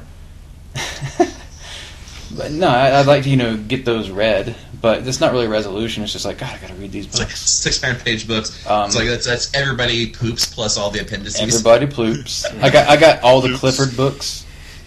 The Clifford anthology. Yeah. If you listen to Louis C.K.'s new bit, his new special he put out, which you should buy. It's $5, and he gave all the money to charity. So shut up, buy it, stupid. And it's really funny. He makes a bit about Clifford, and I don't want to spoil it, but it's hilarious. Which is the name of one of his old specials. Hilarious. Like, no, I got all these books I got to read, and I even got more on Amazon this week. And yeah, that'd be great. One thing I need to do, I usually do this every year. You probably remember this, John. I don't really post this for most people to see. I usually have it like a close friends thing because a lot of it is often under NDA or whatever. I'll do like my year in review where I make a little web page that shows like a sort of like a collection of what I did, like art that I did that year. Yeah, I remember that. Yeah. I'd like to do one for 2010 just to see what I did. I did quite a bunch of stuff. I released a bunch of levels for the Unreal and made a game. So yeah, that was pretty cool. I made a game. Made a game. No, that's just what I get paid to do. But as far as just like general resolutions, now I don't really have any. I just want to keep improving on my own like lifestyle choices. Yeah. Like I've been getting better at eating vegetables. Like I posted one of the videos of one of the shakes I made, but just recently I've been very. Here's what I do: I go to the grocery store and I buy the exact number of ingredients for an exact number of days for these vegetable shakes that I make, and I put them either all in one bag that I get from the grocery store. I just get the bag and I throw it in the fridge, and that way I can just grab the bag, take it out of the refrigerator, take the vegetables out, wash them, make the shake, and drink it. And it's efficient. It really helps out just keeping it all organized in one little spot. And I can do that, and it really helps me get my vegetables in. That's good. And that's one thing. I mean, like I said, it's not really a resolution, but it's just something I've been doing, and I'm trying to keep doing that. Yeah. Ideally, just keep doing that. Fiber is awesome. Well, my resolution last year was to have more fun than I had the previous year. Put my penis in holes. Well, that aside, but but I easily accomplished that. Like last year, I went skydiving. Easily. I went skydiving. Which, if you haven't gone skydiving, Yeah, Brian did a lot. Take some money out of your savings or whatever and go skydiving. That is awesome. That'll change your perspective on height. I'm jealous. Brian's trying to thin out the herd. Yeah. Chris is scared. Because Chris is scared. 1 in 10 people that jump out of a plane dies. What? That's not true. That's the statistic. 1 in 10 that jump out without a parachute die. Yeah. The other 9. Chris has a point. On a long enough timeline, 100% of the people that ever jump out of a plane die. Oh, that is a good point. That's very true. That's fact, too. Yep. Unless they're vampires. So it's like my fact of back in my day, there was less music than there was now. Actually, it's pretty low. 30 people per year, apparently, is the fatal That's not bad. skydiving accidents. That's extremely low. 30 per year? That seems... Yeah, that actually seems higher than what I thought. Considering how many people die per year for car crashes and cigarettes and pharmaceutical drugs, which is the number one accidental death. And being bitten by birds. Kicked by donkeys. That's a legit stat. I forgot how many it is. I think it's like 4 per year in the U.S. on average. Like, but there's some years where it gets really bad. And there are like 0.25 people per year killed by having sex with bears. What?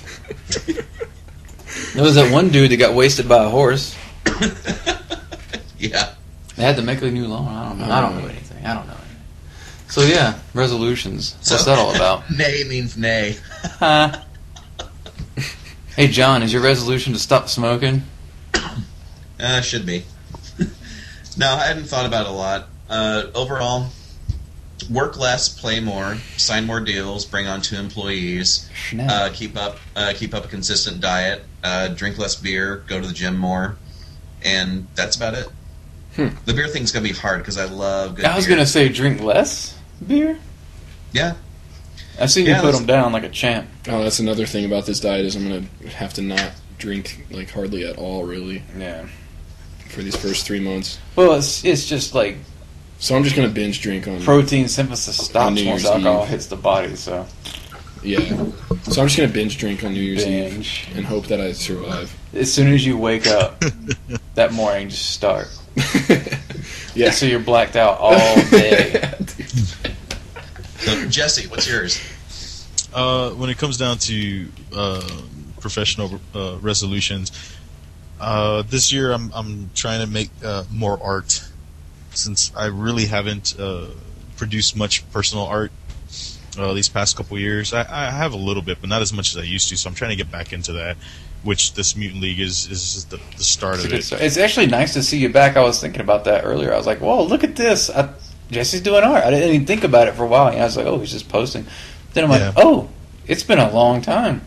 Yeah, I think the last time I did anything that was a challenge or posted up on Polycount, stuff like that, I think it was around 2002, maybe 2003 at the most. And you're a moderator. Yeah. Well, yeah. That you don't ever use that. I'm trying to get more involved with the community as well, trying to do a lot more just community stuff with 3D art and other artists outside, like Polycount.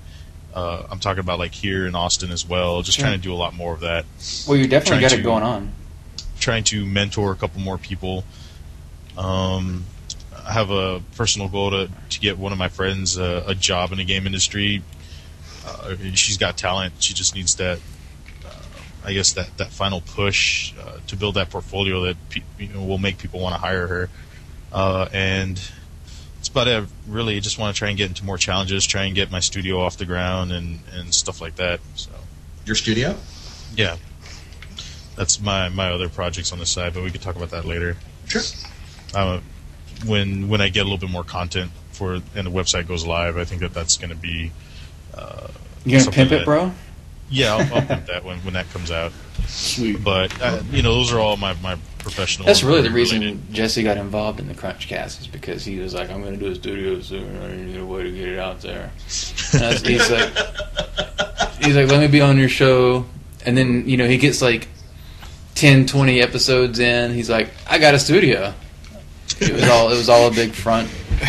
He doesn't care. CrunchCast is actually part of my wanting to give back to the community resolution. It helps a lot with that. I think that's really a big. I don't know if it really is a resolution thing for like me as far as doing this show, but it's just I kind of wanted to have a way like writing articles and stuff is cool in the gang, and being a part of the community is fun, but there's so much more like personal and passion that you can give people with a video and actual talking. You can be a bit more of yourself, and you can be by trying to put your words into text in a way that's reflects who you are, but isn't stupid and offensive to people that don't really follow exactly what you're trying to say. Yeah, and hopefully we can do that here. Yeah, we can make jokes and people can get it. Yeah. As opposed to like saying something and it just coming off sounding like, what an asshole. Though I'm probably pretty sure that everything that I say sounds like, what an asshole. That's just what I'm going with here. Yeah, I don't know. It's since I've been on here, I've gotten some people that have asked me questions and stuff through Polycount, and a lot more of that's coming through now. That one guy that we were looking at his portfolio the other day, he messaged me, and I'm going to do a crit with him over Skype, probably after the first sometime. Thinking about recording it so I can probably upload it to YouTube, and that way it would help other people out. They can see the crits that I give and the advice that I give, and really, try and get as much out of it from that. I don't know. I guess I just realized that I've been making games now for 10.5 years, and I think it's time for me to share a lot of my knowledge that I've acquired over these years. It's kind of weird to I kind of got in a weird place where I felt almost like I wasn't relevant anymore as a character artist because I don't like doing ZBrush stuff, and I don't like any of that stuff personally. But now with the rise of all this, mobile gaming and direct delivery platforms like XBLA and stuff, it seems like it's coming full circle again. Oh, yes. I agree completely. The other thing I really notice is the fact that a lot of people that focus solely on ZBrush and Mudbox and all that just really don't know how to low poly model. So I gave a really long crit, and it kind of made me realize that I am still relevant and my knowledge is still relevant despite me not doing ZBrush and stuff like that. So I think I found out that I still do have a lot to give and to share with people on this very specific part of the industry of character modeling. Well, it's probably even more so, too, because I think with the DX11, what people are going to find is even though they have higher levels of technology, this tech has so much roots in the old school knowledge. Like, if you get into some of this new stuff that's coming out, it's becoming more technical than just, you get your high poly thing and you bake it out or whatever. Like, there's so many modeling basics that are going to come back, which I think you really expressed well in your Mutant League Challenge thread. If anybody hasn't checked this thread out, again, we're linking it in here, but go to Polycount, the Mutant League Challenge, the Skanker Zero's thread in there. You're so detailed with information and your process. This is the kind of information that it never gets old. Like, that information will never be, maybe like 20 years from now, who knows. But I mean, I'm saying that kind of information, in my 15 years, that information is still relevant. Working on PS2 and previous consoles even before that. That's relevant, and it's still relevant today because of the basic fundamentals that you're laying down about what game art for characters can be. Well, it's never going to change. A lot of it also, I mean, you can take a lot of what I preach with character models and even apply it to your life. Just because you can doesn't necessarily mean you should. And I think with character models, especially character models, character artists, we have such big egos, and we feel like the game should be about the character. But you're all jerks. You're 10% of the screen. Yeah, when we look at a character and we're like, oh, this could be 15,000 tries. If you made it 10,000 tries, I bet you will look just as good, and then you can take those 5,000 tries and redistribute it back into the part of give them a totally sweet sword, or into something else. The environment, you can increase the fill rate and the frame rate just by reducing the amount of tries you put on these characters, and that's where I started just having. Basically disagreeing with a lot of other character artists that I know is that just because we can doesn't mean we should. I've had that argument with so many people. The people that go like, "No, we just jack it up." I'm like, "Nah, I don't. It doesn't." No. I've had that same argument plenty of times with a lot of people. So you just jack it up. Nah, don't. You don't. One need of the it. One of the points that I make in my thread is you have to know the platform that you're building for. It's super important. And once you know the platform you're building for, the screen resolution you're at, then you should stop. You should stop hyper-examining your characters through a microscope. When you zoom in max and you're like staring at these fingernails, no, stop, take a step back, zoom your character out to where they're going to be on screen, and move on, because chances are, you're not. Those little details aren't going to matter. And I hate to sound like a lazy artist, but it's not. It's a difference. It's not lazy at all. It's a smart artist. Mm-hmm. It's the smartest. But I did the same thing in that last challenge, or the challenge before that with the side scroller challenge. Like, I was documenting everything I was doing, kind of like what you're doing, but I think yours was a bit more technical and better because it wasn't me, and I hate everything I do. But one of the things that I kept making as a point was the whole point of this is a side scroller based on this resolution of screen. Like making textures and meshes like you're doing a first-person shooter, you're wasting time you should be putting your background is like a picture. It's flat. It's nothing. It's way back there, and the character is never even gonna. If the camera angle doesn't allow the player to see it, then if you're putting time into it, you're wasting time. And if you're if you're at a real studio, then somebody should come to you and slap you in the face for doing this. But if if you're just learning, then your character is basically just an avatar for you inside this environment. The environment's really what should matter. The environment, the music, the mood that you're in, as well as gameplay. I don't give a shit if you modeled the treads under Batman's feet. It's not going to matter. It's not going to make me feel more like Batman. It's not going to make Arkham look like Batman. That's and I'm using that as a random example. I'm not saying that they did that, but it just comes down to priorities, and that's where the character artists with their egos is probably the worst thing a character artist can have. That's going to work against them is their ego. At the same time, it's a good thing because it ensures that we output the highest quality characters we can. But you really do have to be able to humble yourself and take a step back and examine your artwork and say, look, I really need to cut this out or move on because the deadline's coming up. And in this 5-week, or actually, no, I think it's 6-week. I think it got extended a week. I've been able to create 9 characters without really putting too much of a stress on my social life. And there was a whole week I didn't even work on these guys. I worked on the website that I'm building, and I'm not under any kind of stress to finish these guys. So it's just all about approaching it a certain way and being smart about it, really. Hell yeah, dude.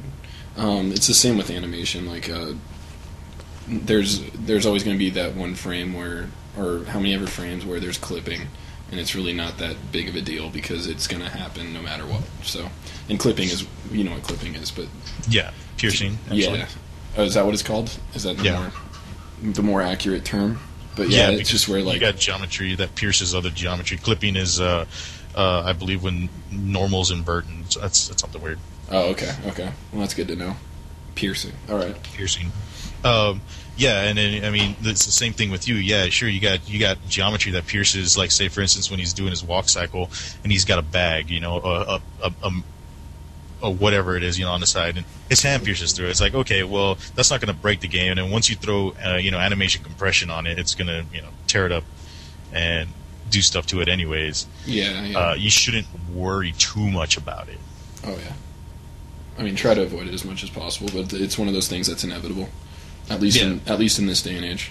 So it's all you get everything up to the 85 to 90%, and then with the time that you have left, you go back and you polish what really needs to be polished.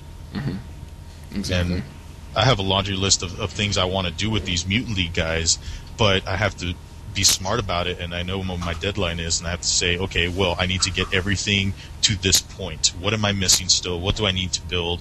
I need to get it all up and bring it all up to the same level, and then look and re-examine, or I guess I need to look and see where my deadline is, where I'm at, and basically reassess the priority on everything that I have left, and see what comes first, and do that. That's just all part of it. And whatever does not happen, then it just doesn't happen. Let it go. Yeah. Move on to the next project after it's done. Yep. Do you have like all sorts of different? I didn't look into too much detail in it, but do you have like all sorts of different baseball bats too, and anything like that? Or I saw some gloves that were pretty cool. Yeah, right now, no. I didn't really bother with that. That was one of the things where I can when I pose these guys in their final poses, I can take the spikes and I can like change up some things. But the fact that the way I UV these guys and the way I'm texturing these guys procedurally and stuff, I needed as much UV space as possible. Yeah. I saw that you had all. Did you have all the characters on one sheet? I have 9 characters on one 512 by 512, and what I'm doing is I'm utilizing the RGB channel to color the parts and accessories that I felt would benefit the most from actually having a full RGB spectrum put on them, and then I'm using the alpha channel to texture the parts of the character that could be easily customized. Say, for instance, the the uniforms are all black and white, because I have another image that's all masks, and I'm filtering colors through the masks to apply the colors onto the thing. So Cool. essentially, I created a modular character for a character creation system for a quote unquote mock game. So you could take my characters and make them a real game. You know. And that's That's fucking something I awesome. always kind of like pride myself of. Anything I do, I like make sure it's like this could be turned into a real game. Yeah. Like it's so Yeah. cool, and oh man, look at that! You could do this. You could do it. And then the That- best part is just release it in a level. Yeah. That impresses me a lot more when I see people's portfolios and stuff. When I actually see, stuff that will function in a game, as opposed to high poly sculpts and stuff. That's fine. Yeah. Well, but there's portfolios that I really like when it's like somebody that there's a few portfolios that I've seen of people that their last job or whatever, the last few jobs, whatever, was just doing hard surface, high detail meshes for whatever, and those portfolios look really cool. And I kind of like, man, I wish I had one of those. Yeah. But for me, it's just been more game, like gamey, like over the top gamey art. Like everything I've made in every place I've worked for the last ever has just been pure game art. Like there's just been a few high detail things that you bake out here and there. God, But like one of my favorite entries right now. Let me see if I can find it. And it's one of the football ones, and it's this mutant football by Tamarin. It's just awesome. It's like this little guy. He's really low spec, perfect for mobile sports, and it's just amazing. I forgot how many tries he has on this guy. I think he says it in the somewhere in here, but Oh, that's cool. I just But it's opened like- it up. That's pretty funny. Dude, that presentation's funny, man. I like that. Yeah. I like that it's that base that has all the, it's pixely, but it's still like modeled out raw. That's got a lot of character. That is cool. That is pretty yeah, cool. and that's the thing, is that his entry has a lot of character for being as low spec as it is. I think it's like 1,000 tries, maybe 800. I can't remember, but that to me is like fantastic. I love that. That is pretty cool. With your like little baseball characters, I could just see all sorts of different environments that they could be playing in, like a field of like a cemetery A baseball field of dreams. Yeah, a field of dreams, like an alien baseball field where if you hit the ball, it goes like super far because there's no gravity. Or Well, if you build it, they'll come. yeah, Yeah. Oh, Sorry, guys. Yeah, that is But pretty yeah, low. That's nice. There's actually some really great entries in here. I think my favorite one, and probably the one that I'm probably gonna vote for, because it makes me laugh every single time I click on it, is the Ballet by Ravenslayer. This thing is so dumb. It's on the second It's page. showdown. Look at it. It's amazing. It just makes me crack up laughing every time I see it. It's Yes. got the silliest derpy face on it I've ever seen in my life. Oh, Ravenslayer. Yeah, Ravenslayer is pretty awesome. you guys should. oh my god, that's awesome. Yeah. Look at the little feet. All right, I'm getting it up here for Brian. That's Look at that face, dirt. Nice. Let me get it. Okay, I'm just on the first page here. I'm gonna jump to 3 and see if there's anything on it. Okay, here we go. Oh, turn Dude, the around. last picture he posted is fucking hilarious. yeah. That's. I love the little princess prounce he's doing. The pirouette. Yeah, the pirouette. Yeah. You guys should tell these guys we mentioned them on the CrunchCast. Oh well, you know. Obviously, they're No, I mean- listeners. No, I mean We don't want to give a big head. just be No. like, hey guys, check us out. Hey, guys, I like you stiff watching the Hey, show. we checked you out. You check us out now. Let's scratch your back. You scratch No, mine. I've been including the links. I've been getting the links down Hell yeah. as the show's been going Cool. because people But like there's- that. There's a lot of really great entries this year, or for this contest. I'm really excited about it. Yeah, some funny stuff. That's pretty cool. My buddy was going to send me he's doing a Pokemon, a realistic looking Pokemon entry for some game form, I'm sure. And he's pretty good he's a character artist too, but he's entry level still. But yeah, I'm excited to see that just because I like Pokemons. It's a great concept. Pokemon are pretty good. Yeah, yeah. And those realistic ones are freaky looking. Oh man. But So you know, I'm all about helping people. You guys are all about helping people. What do you think about this situation? go to the doctor, dude. Just Dan, go to the doctor. Don't pick at it. So, let's see. How can I won't name names to protect the innocent and to protect the guilty. But basically, if you're having problems, if you are learning 3D and you're trying to build a portfolio, and you're obviously hanging out on a forum, you see people who are much better than you, and no one is better than me. You know, you ask one of them for help because you look up to them, and the advice they give you is buy my tutorial. Buy? like word, Yeah, like word. I for, mean- almost word for word. yeah. I mean that's the advice they give you is just buy my tutorial. Like, I'm not going to help you buy my tutorial. That's I take such. Oh, okay. I thought you meant they stole your tutorial and tried to give that to you Yeah. as advice. No. Buy Jesse's tutorial that I stole. No. It's like, you know, yeah. That's my advice to you is go and buy my tutorial. I take such exception to that because just fundamentally, if you want to have any kind of successful business or have any kind of successful product, don't try to monetize the people that by definition don't have money. Yeah. Don't try and milk the. I knew of a service that did just basically professional, portfolio and resume and whatever reviews. And I probably shouldn't even mention this, but they charge just like a shitload of money for it's like $300 to $500 for a 1 hour consultation for just like a portfolio or resume review or just for shit like that. They're targeting people that have never worked in games before, that are new, that are starving artists by definition, and taking a shitload of their money to do for a lot of money what you can get reasonably on almost any art form online, and that just pissed me off. Yeah. Like for my business, I sell to game developers directly. I sell to the people with money. I do work for free, do like small consultation, portfolio reviews, stuff like that for free to artists, especially artists I like, because I want to do talent development. I want to see them come along. I just want to do a good thing to help them get where they are. Then maybe one day I'll get to work with them and they'll remember me. They'll be super cool, super talented, and that could be the start of a great working relationship later. But I'm not going to charge for that. They need money. They need jobs. I'm not going to take their fucking money. They're future clients, potentially, Yeah. as well, if you want to look at it that way.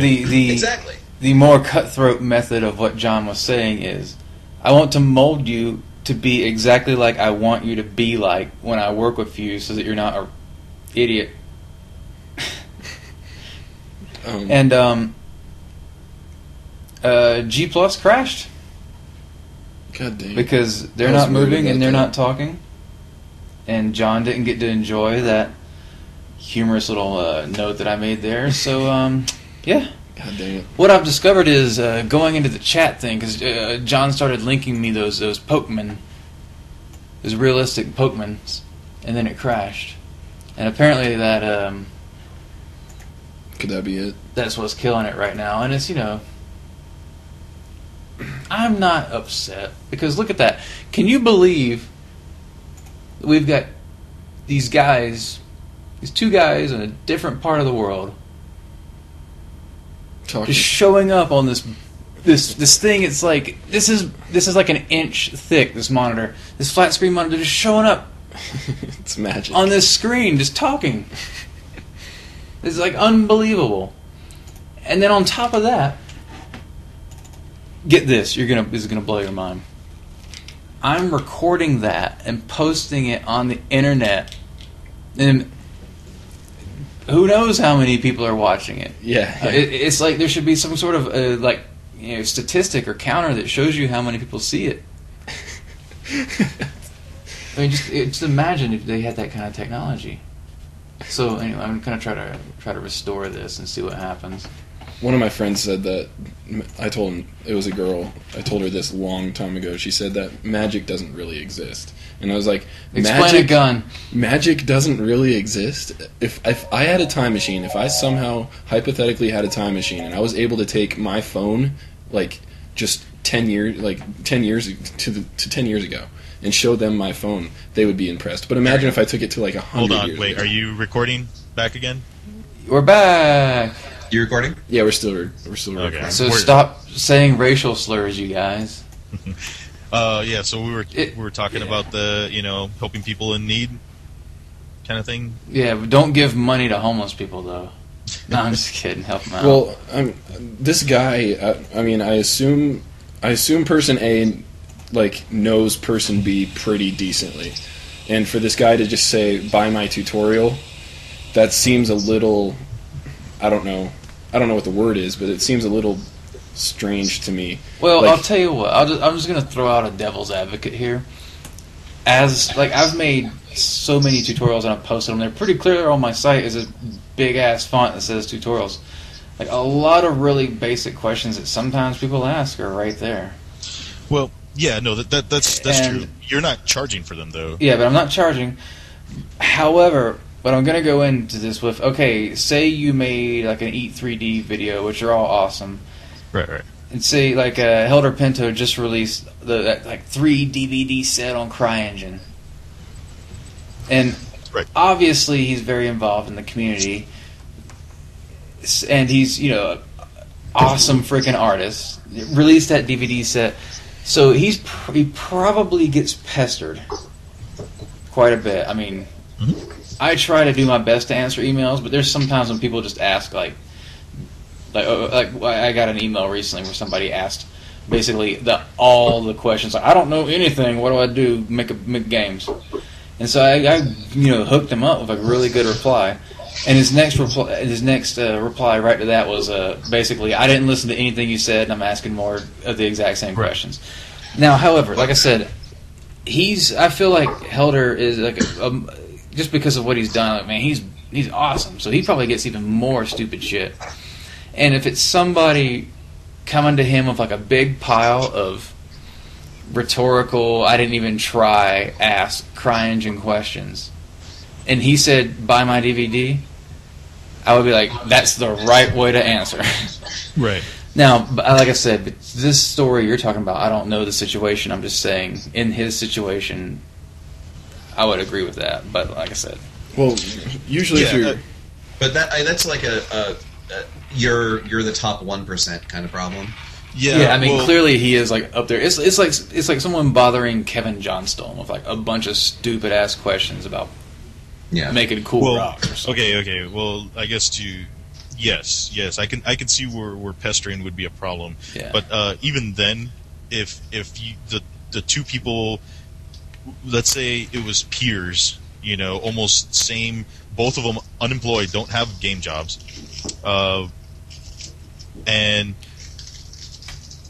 the person that is charging for their tutorial, their livelihood does not depend on tutorial sales. That's my devil's advocate. Sure. Okay, if that's how you make your money is by selling tutorials, I can see that. Okay, sure. But even then, let's say somewhere along the line, someone really wanted to put a Gnomon DVD about how I low poly model, right? That still wouldn't stop me from giving advice and crits to people. I wouldn't tell them buy my tutorial. Yeah, that's what the fact that the guy is approaching people saying, instead of giving a crit, saying buy my tutorial. That's just douchey. People come to you and you have something like that, especially and that does make more sense. Maybe he just didn't have like breakfast that morning. Yeah, it's possible. I mean, it's possible. It could be all kinds of factors. You're working long hours. You get one of those pimples on your butt, like right where like the way you comfortably sit hurts. You're gonna make a bad email. Yeah, but something to consider is, writing tutorials is a great thing for the community, but it also shows more of your workflow, and that's just as much a part of your portfolio as the work in it. No.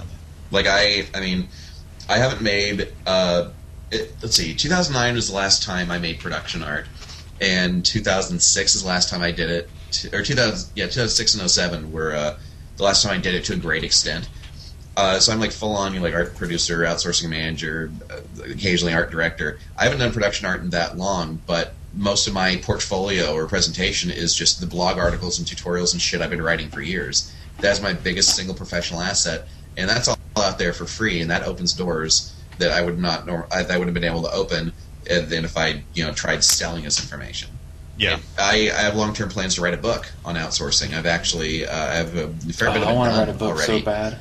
But I don't even think I'm going to sell it. I'm just going to fucking release it because good things will. The more hands that gets in, the better it's going to be for me long-term professionally.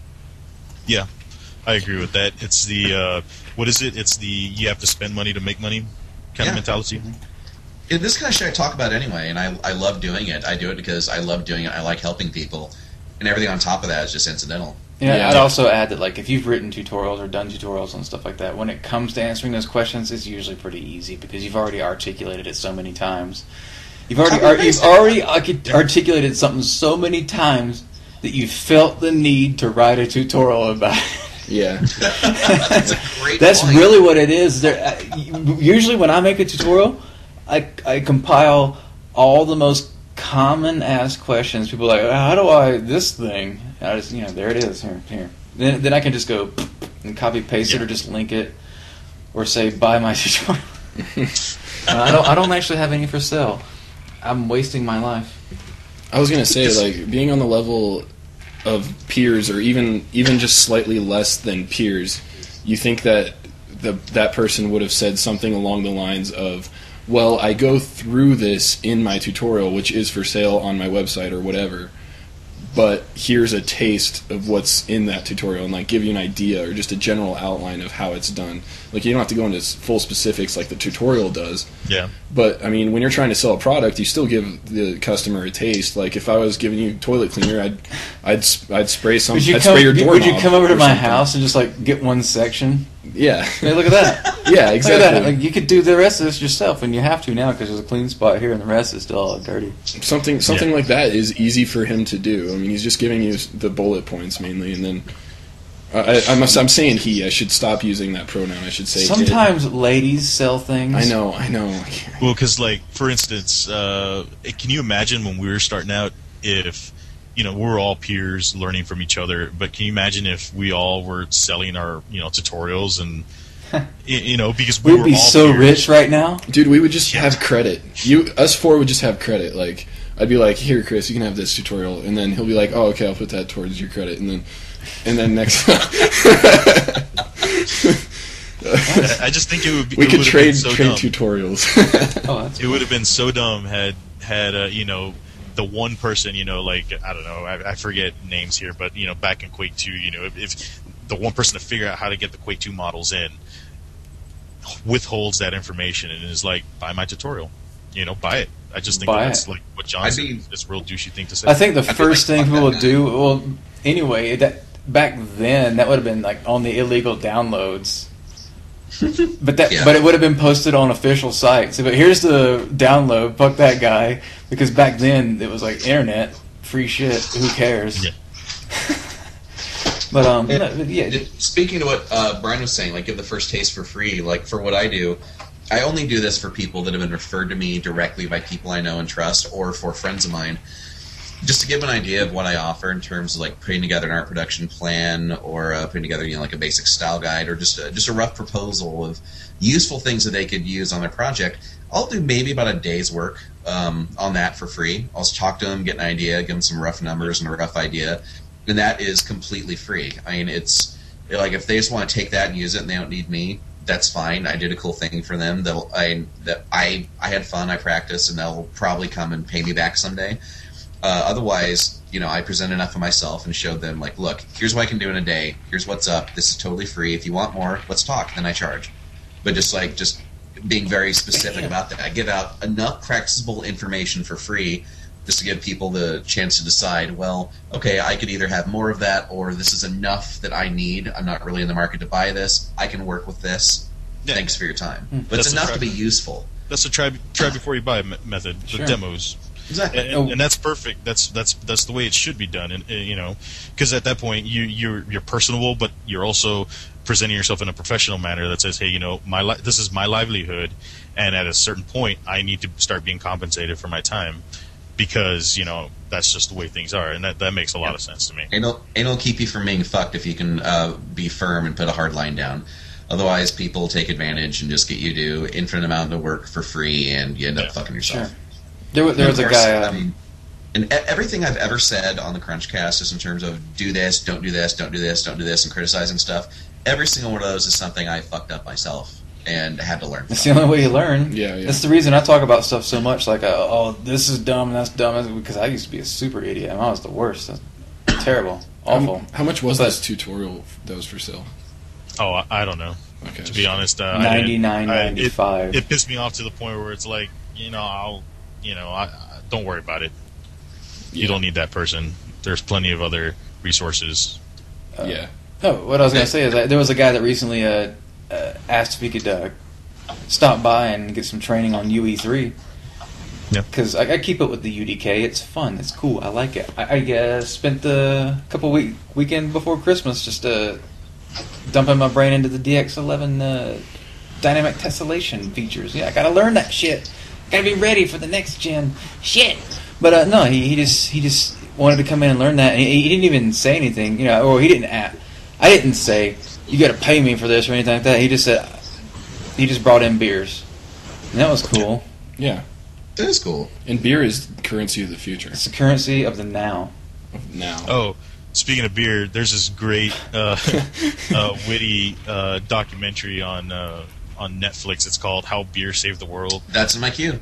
Yeah, that's my suggestion for this CrunchCast, that people go watch it, because it really puts things into perspective as to how much beer has played into the history of this us. is a beer society since did they give a date on like what century that when Europe became an alcohol culture? Yeah, they went back to the origins of beer and all that stuff from way because it's before. way back. It's like just in like the 3 digits or something maybe. I mean, they talk about how, you know, the idea of the American Revolution came from, you know, a bar, a tavern that people were at and just were drinking and fuck these guys.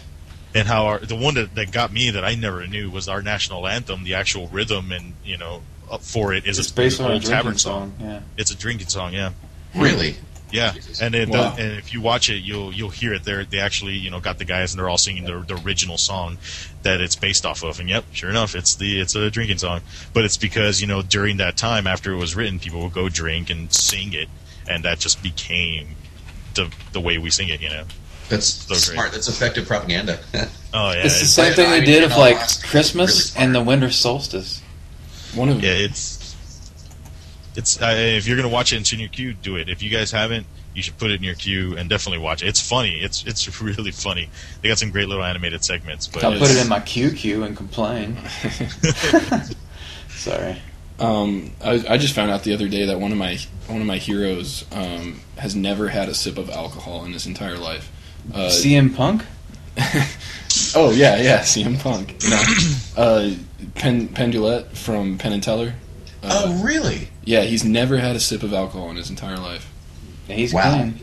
That's pretty cool in my opinion. It's weird that he's that crazy and doesn't Yeah. do like hard hallucinogens. Yeah. I thought that was interesting. He's that He's on- open-minded and He's on 12 grams of ginseng a day. he's like the loudest man in the world because he's so used to being on stage and performing, you know, God, he is on awesome. stage with no mic or anything. And he has Apparently- to talk for 2. Yeah. yeah, Apparently, according to one of the Futurama documentaries, when they had him on for his Bender's Big Score, he blew out the mics.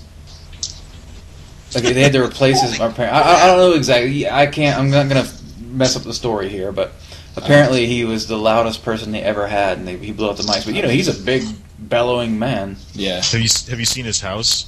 I have not seen his house. It's like out in there. It's one of the desert places. It's like Arizona, I think, or New Mexico. I can't which state it is. But he's got like an outdoor shower and stuff. It's pretty neat. Oh wow.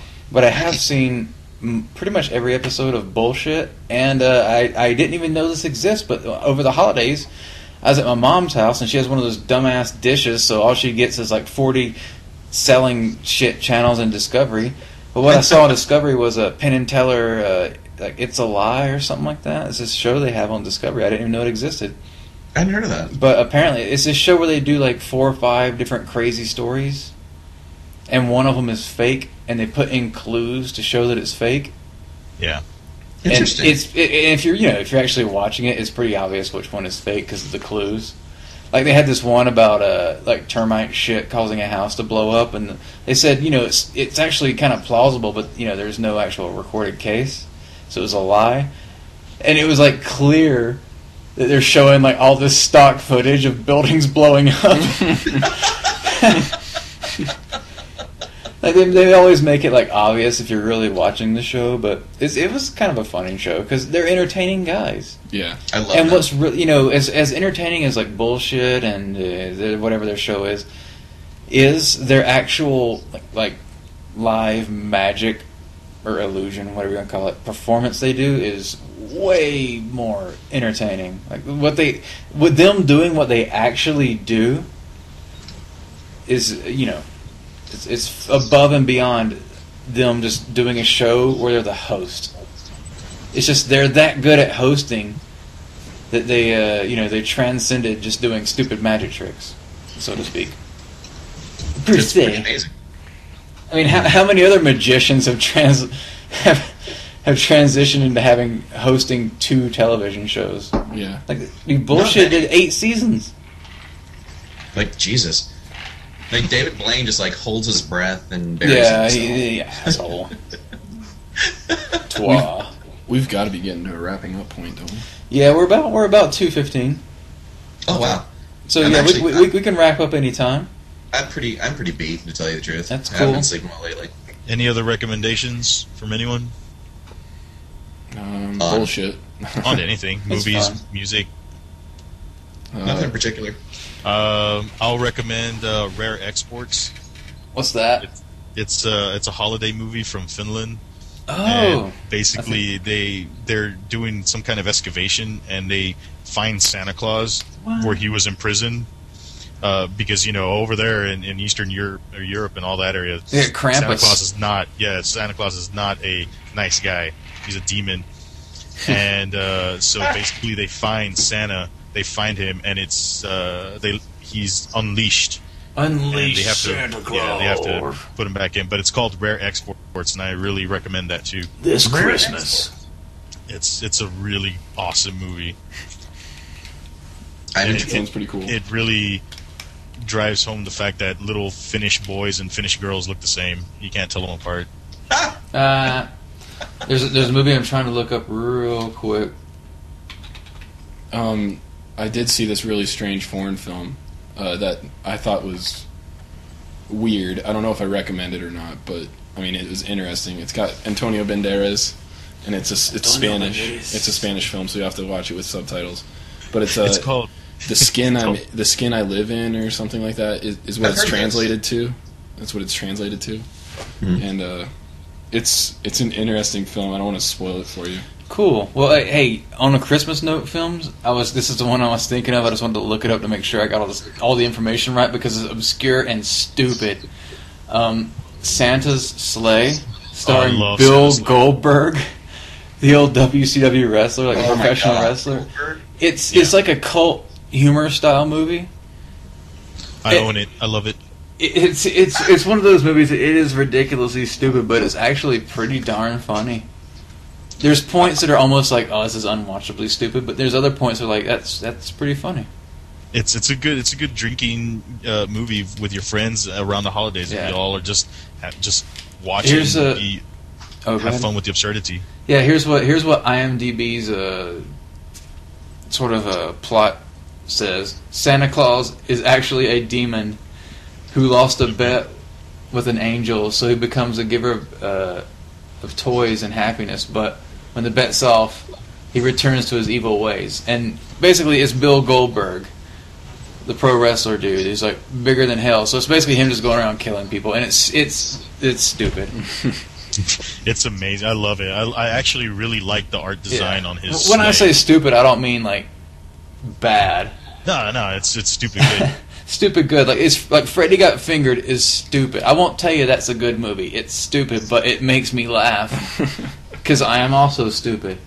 Yeah. It's like that guy's submission to him, the ballet dancer. Yeah, I look at him like this is so stupid, but it's amazing. So, I love like it. one of those pug dogs that has the eyes that are just wall eyes and they just look out, and it's like, what a dumbass dog. I can't help every time I see a dog that's like one of those small dogs. It doesn't matter what kind of dog it is. It makes me laugh. I'm just like what? And I don't mean it like it's a bad thing. It makes me laugh. Those little dogs, I can't help it. Those little dogs, look at that. Look at it walk. Look at that dog walk. Are you shitting me? Look at his tiny legs, like a toddler walking. It's like Mario running in Mario 64. Are you kidding me? Look at this thing. What's that? Look at that. What's that other recent movie that just came out by? It's like a Pinocchio story almost. Well, I guess it's not really a Pinocchio story. Shit, it was in the theaters. You better get on IMDb and shut your mouth. Want to talk about the next thing? Yeah, the book I was talking about earlier I'm working on, I've been reading this Fingerprints of the Gods by Graham Hancock, and I've got his other books too, and I ordered even more on Amazon because I'm torturing myself. But yeah, I got about halfway through it, and whew, it's tough, man. It is like, it's got some serious information. It's brutal. I got to the part where they're talking about the Ice Age, where the Ice Age, like parts of the Ice Age apparently hit instantly. Like they found like full fruiting trees, like with fruit on them, and like frozen animals with like berries and stuff in their mouth, not even chewed, as in they just were eating, and bam, frozen solid. Like apparently there's parts of this thing that it just can happen just like that. And anytime, and it was like, oh man. And it's one of those things where every paragraph I'm like, oh well, what could you do? Like I'm thinking about, well, like, okay, you could dig a hole and you could do this, or okay, you could get in a boat and do this, but then every paragraph I'm like, no, there's nothing you could do. There's nothing. If all of a sudden the axes of the world, the poles just decided to shift. All of a sudden it's like, okay, the magnetic poles are like here and here now. All of a sudden the Earth just goes and just rotates. What are you going to... Nothing. Nope.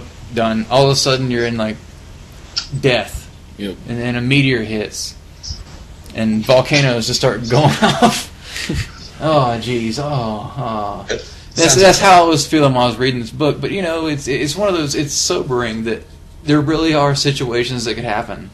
That there's just nothing you can do. You're just like, here it comes. You don't even know. Yep. If that super volcano and... What is it? Yellowstone up here goes off. We're done. We're out of here. We're in Denver. Yeah. We're done. We'll be like, it's oh god, the ground is shaking. Dead. That's all there is to it. Yep. Sad. What a lovely note. But luckily, I've done so much of my life, and I put these two turds on the internet, and people will be like, legacy, that guy, I don't remember him. And that's all there is. Yeah. No, it's... the movie I was thinking about was Hugo, the Martin Scorsese film. Oh, is that animated one? No. It's I haven't seen trailers for it. It's a really decent film. I really liked it. It's about this boy whose father died, and he was left this automaton, and he's trying to repair it and see what his dad, the mystery his dad left him behind. An automaton is a robot that is with humanoid shapes. Yep. And so he was a clock worker, and so he was teaching his son, and he wrote out this whole little book on how to repair the automaton, and him and his son would go out and find parts and start fixing it. But then his father died, so all he was left with was the diary, and so he was using his diary to collect parts to try and fix this automaton, to figure out what it does and stuff like that. It's pretty cool. It's Martin Scorsese. He's a very well-known name and does very amazing things. So let's just wrap this up. Yeah. Do any of you guys have anything you need to pimp right now? Just my Twitter account. I'm gonna try to start posting more than just a joke a day. Yeah? Yeah, Like dick pics? like dick pics. I'm still trying to figure I out. call them twit dick pics. God. Thanks. Jerk. But no, pimp-wise, I got nothing. I'm gonna have. I did a speech a week or two ago for the IGDA, but transitioning to being a freelancer. I'm gonna put the slides on my website once the speech of the talk goes up, but I don't know when that's gonna be. Sometime in the new year. Sweet. Cool. I'm supposed to be going to. I honestly have no idea what it's called. There's some game show in Las Vegas. Lucky. Dice? January 10th through 12th. The AVNs? That I don't know, but apparently, like, you know, major news people are going to be there, like CNN, and like Kedron has an interview with Spike TV, and I have to go with him to basically pimp Nexus. Is it dice? I don't know what it is. Someone said Is it dice? I don't. Thank you, John. They sang it a third time. I got it. You were like Will Ferrell from Austin Powers. Yeah. But no, it's yeah. I don't know what's going to be going on, but they just said, "Can you do this?" And I said, "Yes." Lucky. And I'll be there. So I was wondering if I'd want to carpool down there with some of the guys. just show up, hang out, be a pal. Yeah. Oh man, this frog got me. 3 characters in portfolio. Officially a character artist. Yeah, dude, all those are pretty good. Oh god, yeah. Yeah, that's as far for me. I'm giving a talk this weekend at an anime convention here in Austin about getting into the game industry, and that's about it. Oh, nice, dude. We're all so cool. We all got shit going on.